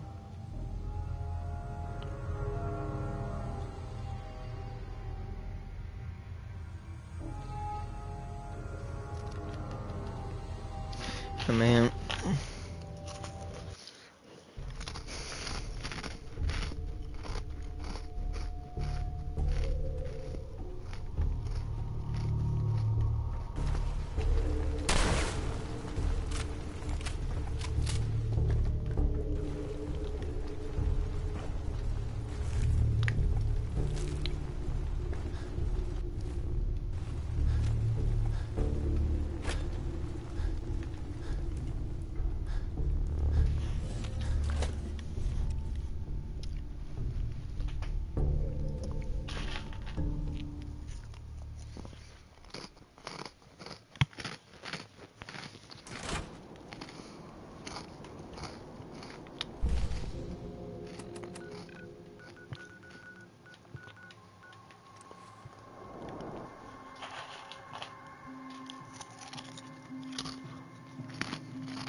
See that I have two really big monitors on here, as well as my tower, which by itself weighs like 50 pounds. Uplift desk can handle up to 300. Well, What's up guys, my name is ESO and welcome to the channel where we discover dark stories in Fallout 4. Today we will be discovering the legend of Hope's March Pentecostals Church. And this one is pretty damn dark. On a side note, there's also some cool loot at this location, and I'm going to show you where to get a key to unlock a safe, as well as a steamer trunk too. So the church is located just here on the map. It's within the glowing sea area in the southwest where the nukes fell. This unit is currently infactorable. Now we're actually going to be starting from this radio tower, which is quite close by, which is just here on the map, because it's how I first discovered the location. You'll understand in a moment. So here we are at the relay tower, and first thing I'm going to do is just check. So I'm currently bossing out the hazmat suit. That was a pretty good timed lightning effect there from the sky. So we're going to turn on this tower here at the terminal. Extend satellites. All systems go. Stand back. And this is going to give us an interesting radio signal. When it's finished extending. There we go. So now we can tune into these radio signals. So this is the one we want, unintelligible radio signal. And you can't really make anything out right now, it's just a bunch of static. It does sound like there's maybe some groaning there, but I'm not sure. Oh, and I just lost it. And we found it again, there we go. So, as you can see, there's a church spire just over there, and that is the church we're going to. It's pretty cool actually how they've designed it so that from this radio tower you can pick up the signal and you can also see the location that you're heading. It's quite clever. That's good game design for you.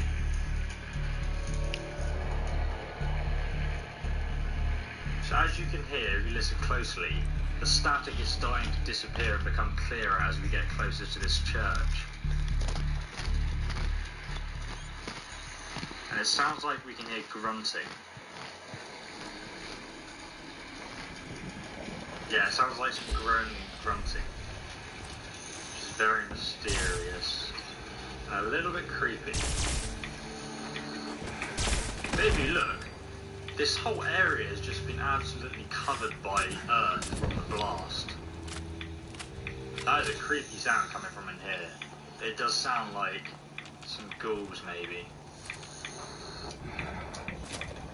Jesus Christ. Oh my god. Oh, you can hear them all running around. That is creepy.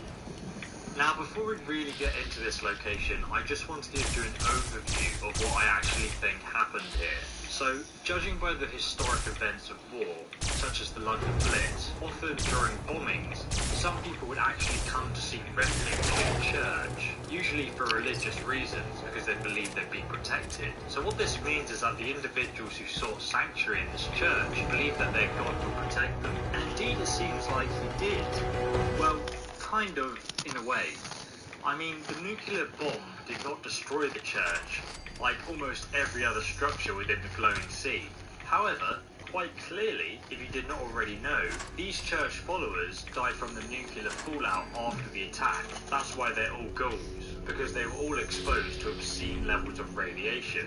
Why did they not flee, you ask? Well, that's the thing, they couldn't. When the blast went off, it moved all of this earth onto and over the church, burying most of it underground. So these people were literally just confined to their grave, rather ironically, in the very place that they had sought sanctuary to begin with. That's pretty dark as far as legends go, guys. So anyway, let's get over to this location and see what we can find. So we're going to see if we can get some sneak attacks. Actually, if you look closely, and we fire at this floor, does it set fire? Oh, it doesn't work with these bullets. Let me use another gun. Get my pistol out. There we go. For some reason, there's tons of oil on the floor, and you can just set fire to it and kill most of the ghouls.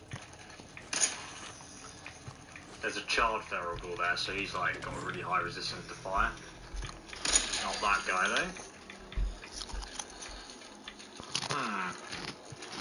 Now, a few tips. Whoa, what the hell is that? Can you hear that? It's like right underneath me. But Oh my god. shoot him in the head. I think he's a legendary. Boom! Did that even do any damage? Let's go for a critical hit. Oh yeah, it did. Wow, that looks awesome. Oh, okay, his head went through the wall, so I couldn't hit him anymore. Now, a few tips. I mean, like, I suggest that you kill all these guys and shoot the floor with a gun, set off all the fire. I'll have some fun. Before you actually jump in there, because I mean, I think we're playing on hard right now, and you'll be quite overwhelmed if you do that. Seems to be growing you can well. look through these windows and actually see. We can try and look through them. For some reason I can't aim through that window.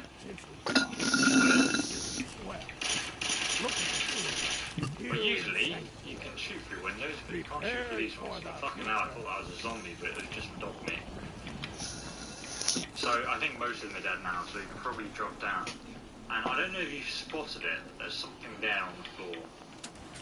Now there's two ways to go down. We can either drop down here, land on that plank in the middle of the room, or we can try and get this church window.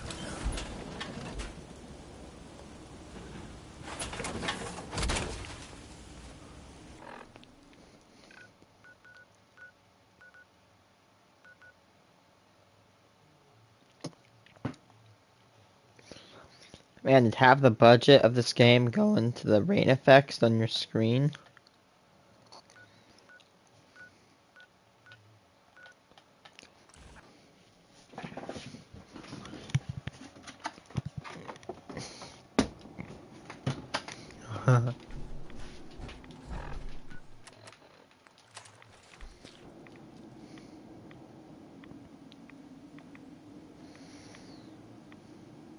I look so badass. Hold on. That's what we're doing this for.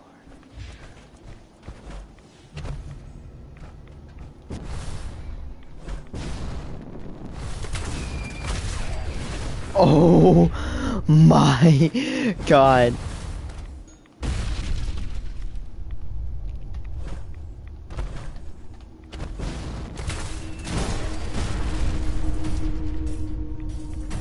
That was good.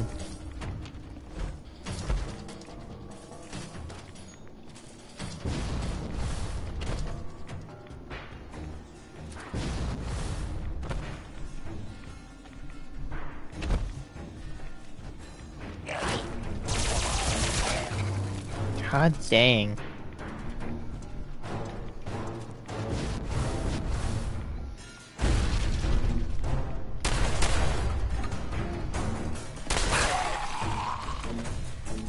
There has to be one legendary enemy in here. If there's not, I'm going to be amazed. There has to be one legendary. Seriously? There's not a legendary enemy? That is... Oh my god, that...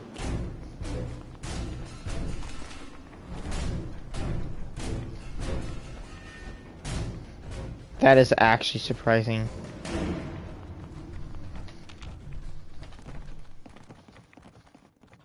Oh shit. Yep, there he goes.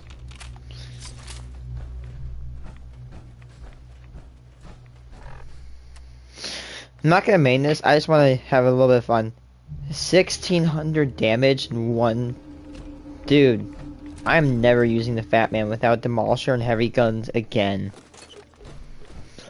Yeah, it felt so weak before you put it on, but now when I have these perks, they absolutely, this thing just absolutely destroys.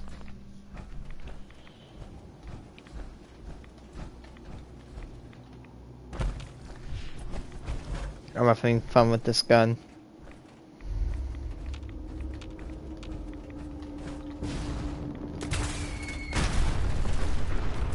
You have got to be kidding me. No, you will die by a mini nuke, whether you like it or not. Okay, good. Now die. You worthless being. You plebeian. Oh, there he is.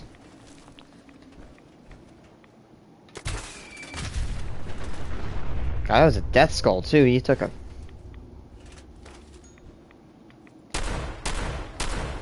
Yeah, he was gonna take 128. Now you got me to stay here.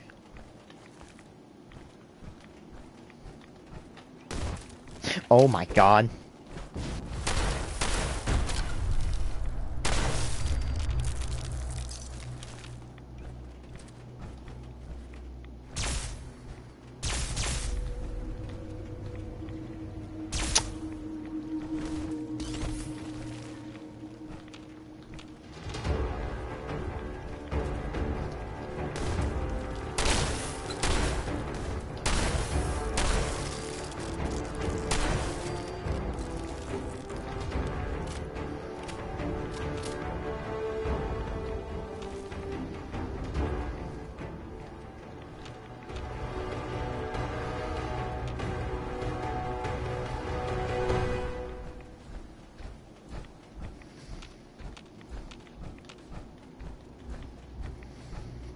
Rad scorpion hunting time, boys.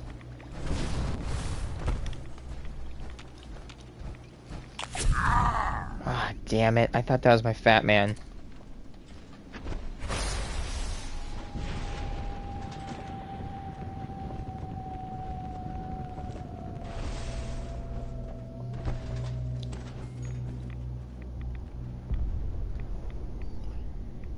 And the rocket's red glare, the bombs bursting in air, gave proof through the night that our flag was still there. What the hell? Did I shoot two at once? What? I just shot two at once! This ain't even a two-shot! How did I shoot two?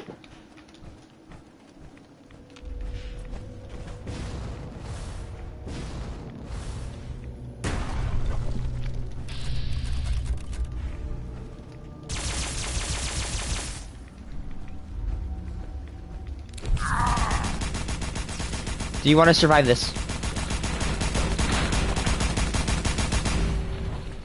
No, you can't survive this. Ah, frick this.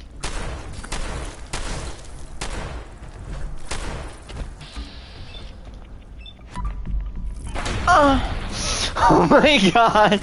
Completely obliterated.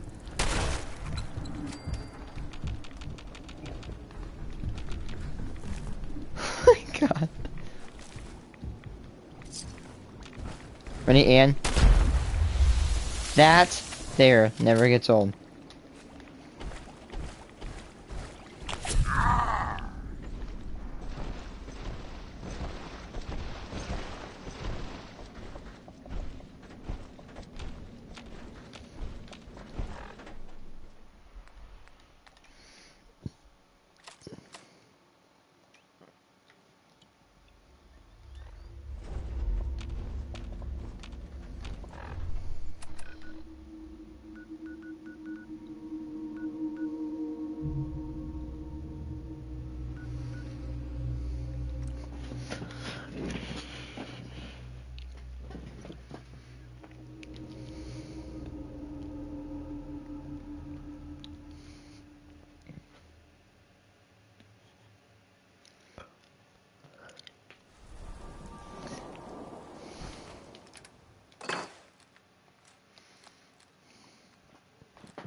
I need to get some more of these bullets.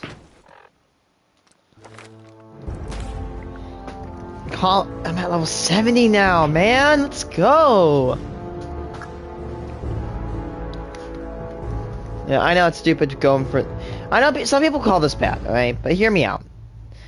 Like that, rad damage will now begin to slowly heal. I want to get to a point where I don't have to use rad away anymore.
Dude, his...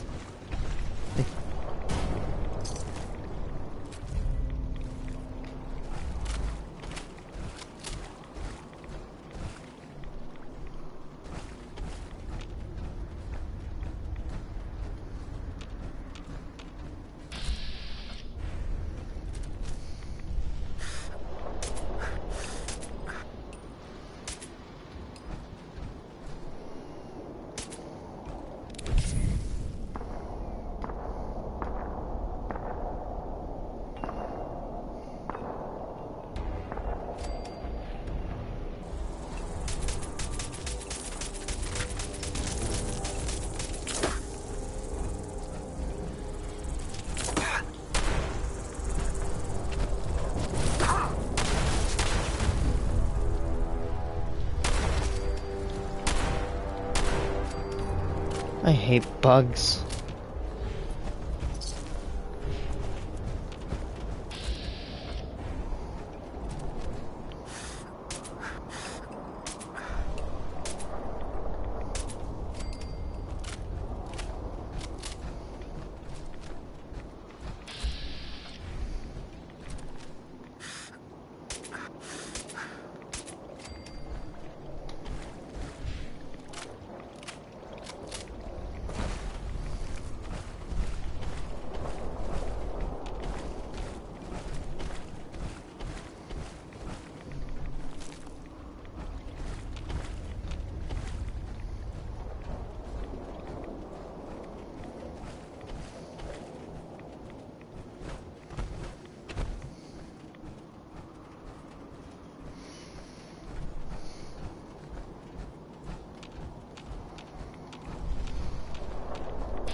What up, homie?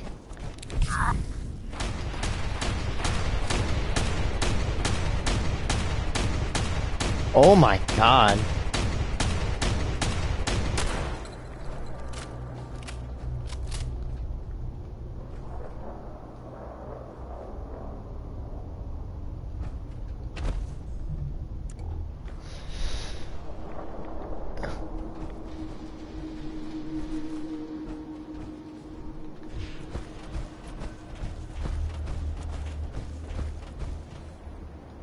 Oh my...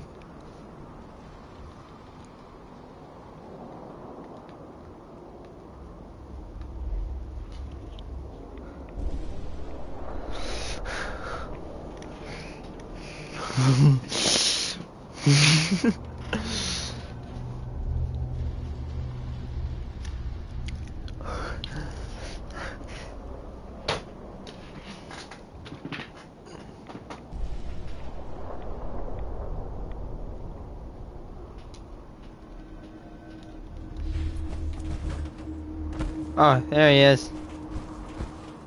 Oh, no, never mind.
Huh, toolbox.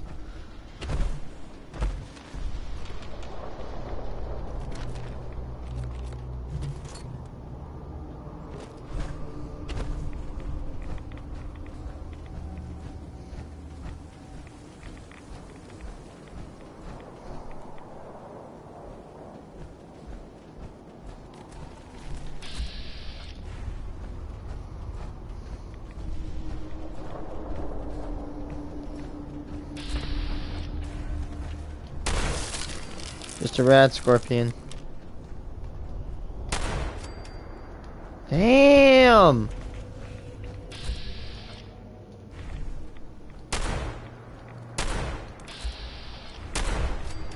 Wow, I forgot how far. Because with explosion damage, most of the damage that comes from the shotgun are actually from the explosions. So literally, you could use this thing as a sniper. You're not going to get the max damage, but you're still going to get a stupid ass load of damage.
Oh boy.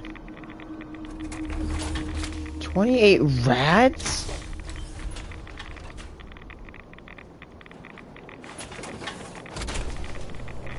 Oh help, I'm cooking like a mofo.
Meow.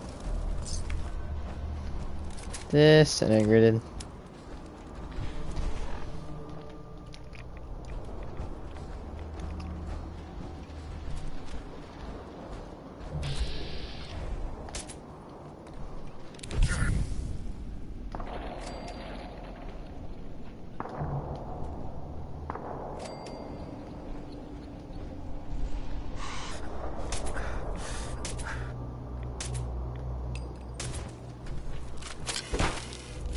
Impressive.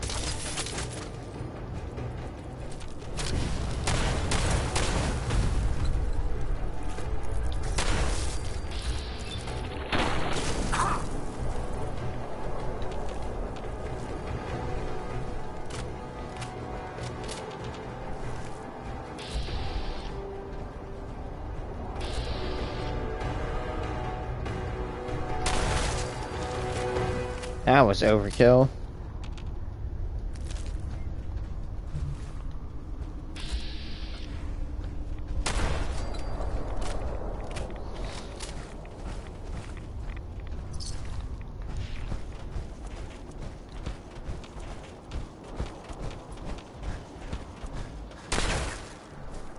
Did they actually destroy this?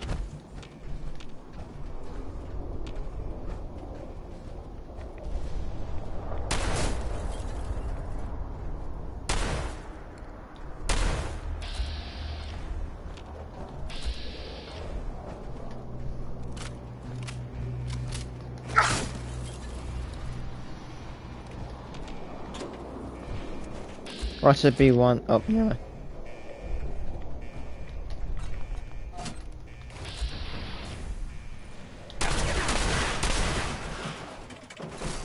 Nice catch. Didn't mean to catch him.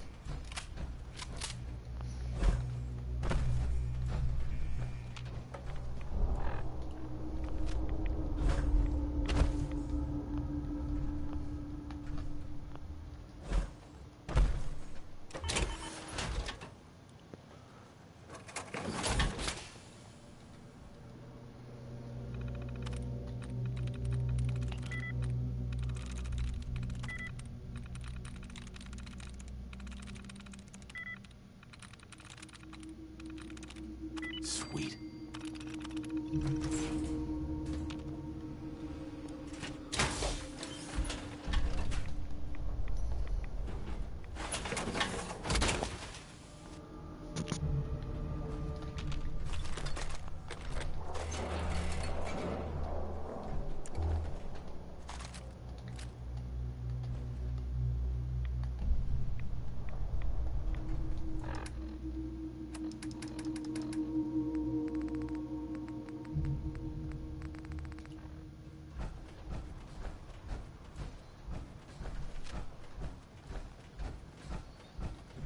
Get ready for that ultimate weight gain.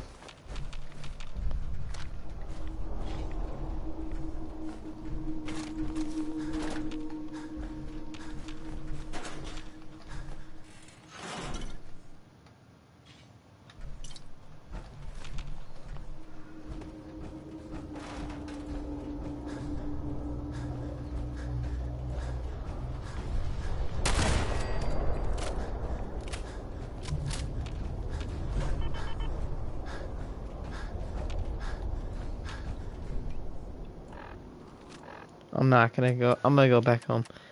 I have almost 1,000 of these cartridges.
Mm-mm.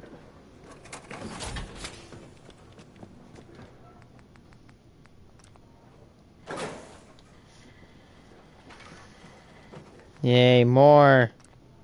Oh. Well, that's fine.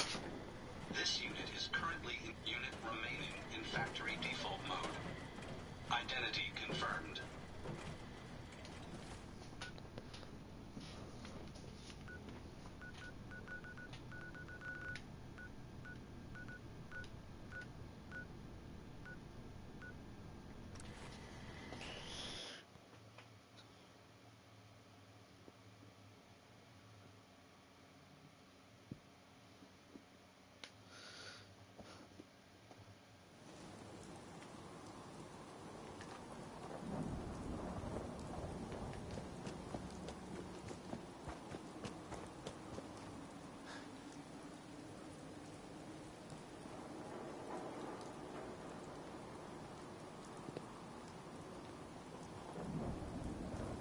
Sweet Pip-Boy, brother. You hold on to that. Buddy, I need to be a lot more high or a lot more drunk to bother right now. Heard what you did. Saved Rex Goodman from the superheroes, right? Guess not everyone appreciates the bar. Am I right? How if I can listen to that one lady sing? She's voiced by Linda Carter, I think. Hancock says newcomers are welcome in the third rail. Go on in.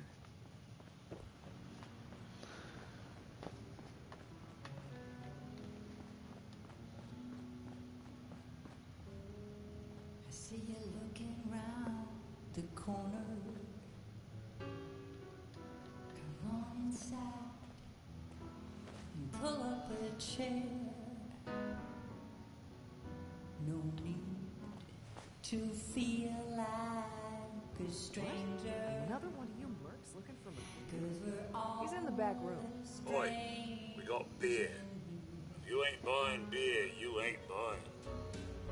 Let's see what you got. Cash up front. No tabs.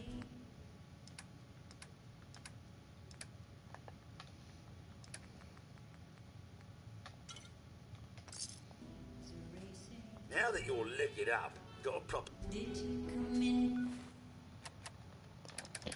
Just gonna... Just for the beer and cigarettes. Charlie. What'll it be? Who's the singer? That is Magnolia, flower of the third rail. Anything you want to know about her other than that is her business. Now, you gonna order? The third rail. Is this your place? What? Ah, God. Places Hancock's. Oh, Charlie just keeps the floor clean, the drinks dirty. So, you buying or what?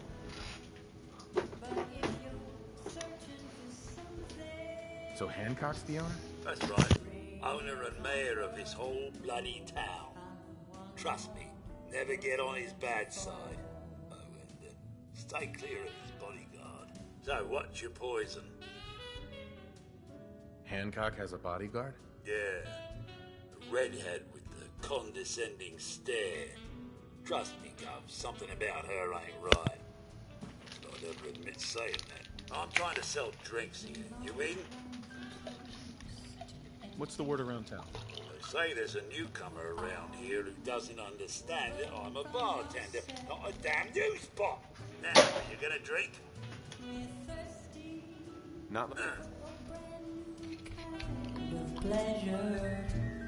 Oh, are you hungry to be somebody else?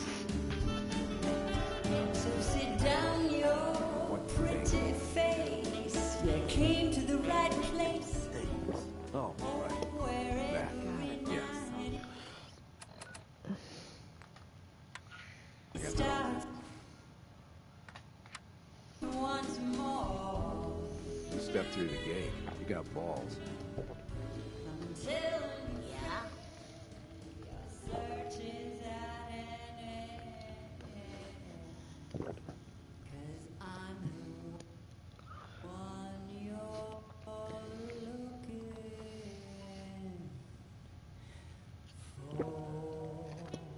Magnolia can really sing.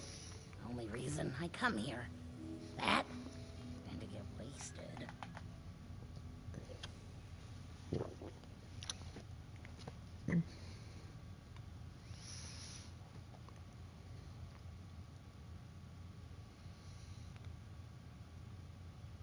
That's right. Hey, ever been killed to be killed?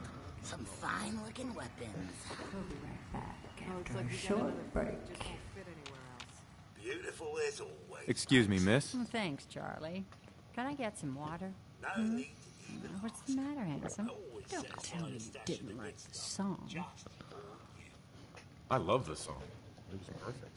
Oh, well, thank you. A girl tries her best.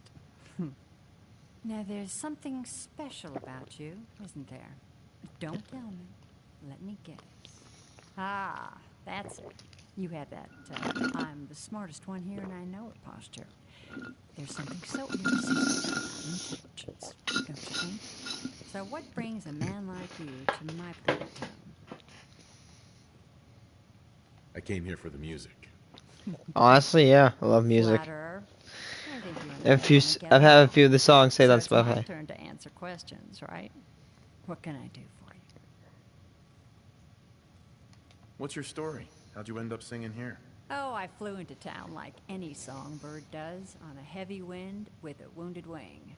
Well, this place has a stage, I needed to sing, and Whitechapel Charlie needed customers, so here we are. Was there anything else? I wouldn't mind hearing a different song. All right, I can try another tune for you. Yay, songs! Brother. Hell of a load you're carrying. Better sell some of the Daisy before someone swipes it.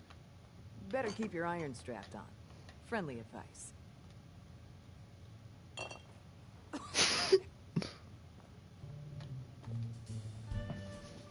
Yay! Like an earthquake starting to roll, I felt my world shake out of control, like a world war starting to brew. Baby, it's just you. Like a cyclone, wild and extreme. I got my mind blown, stuck in a dream, waking up without a clue. 'Cause baby, it's just you. You leave me breathless, weak in the knees. I'm feeling reckless, heart may bleed. Fallout's blowing through, but baby, it's just you. Help me, rescue my heart. Save me from falling apart. Take me, baby, I'm sure you got the power, you got the cure. Like a train wreck, jumping the track, or a car deck, missing a jack. What's the Queen of Hearts to do? 'Cause baby, it's just you.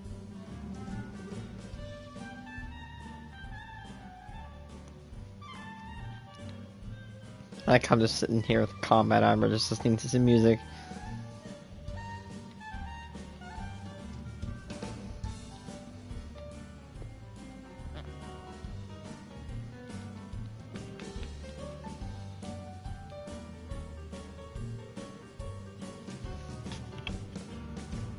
Help me, rescue my heart. Save me from falling apart. You got the power, you got the cure. Like a mushroom, cloud in the sky. I felt my world start waving goodbye, radiating through and through. Baby, it's just you. Radiating through and through. Oh, baby, it's just, baby, it's just, baby, it's just you.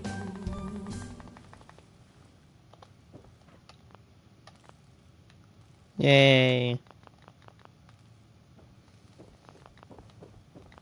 It's just you and you and you. Yes. And we'll be right. Hey, Magnolia. You are such a sweetheart, Charlie. Thank you. You again. It's my lucky day. I wouldn't mind hearing a different song. All right, I can try.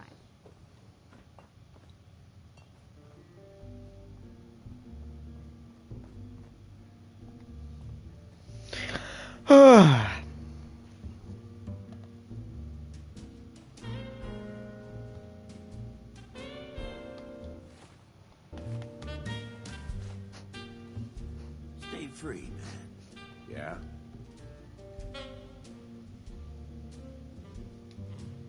Get out of the chair, dude.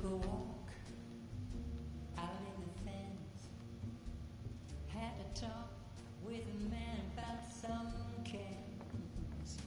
He asked me what's your flavor. I said I need a favor. I'm a little short of caps, but I'm a good, good neighbor.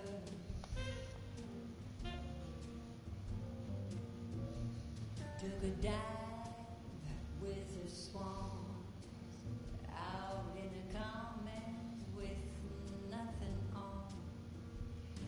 The mutant stopped to savor all my bad behavior. It's all in a day's work, and you're a good, good neighbor.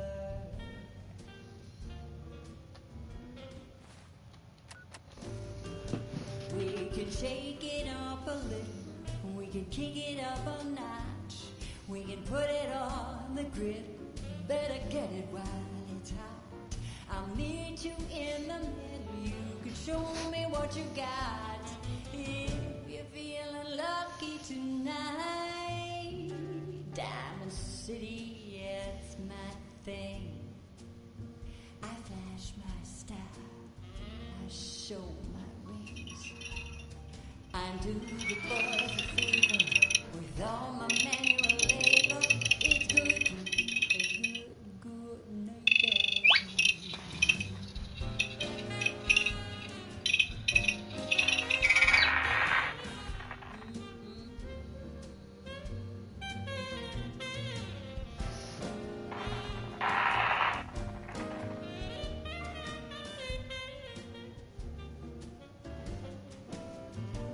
We can shake it up a little, we can kick it up a notch, we can put it on the griddle. Better get it while it's hot. I'll meet you in the middle. You can show me what you got. If you're feeling lucky tonight, City, that's my thing. I flash my style, I show my rings. I do the boys a favor with all my manual labor. It's good to be a good, good, good neighbor.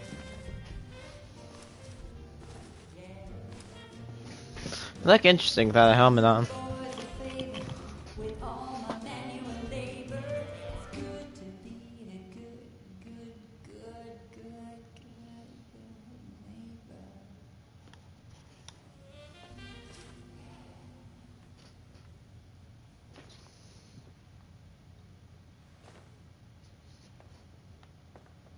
Peace, brother.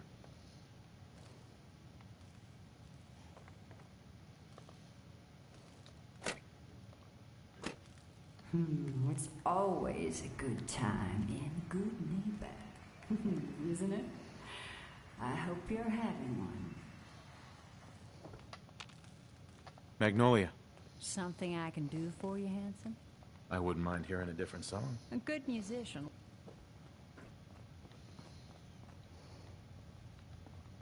Huh?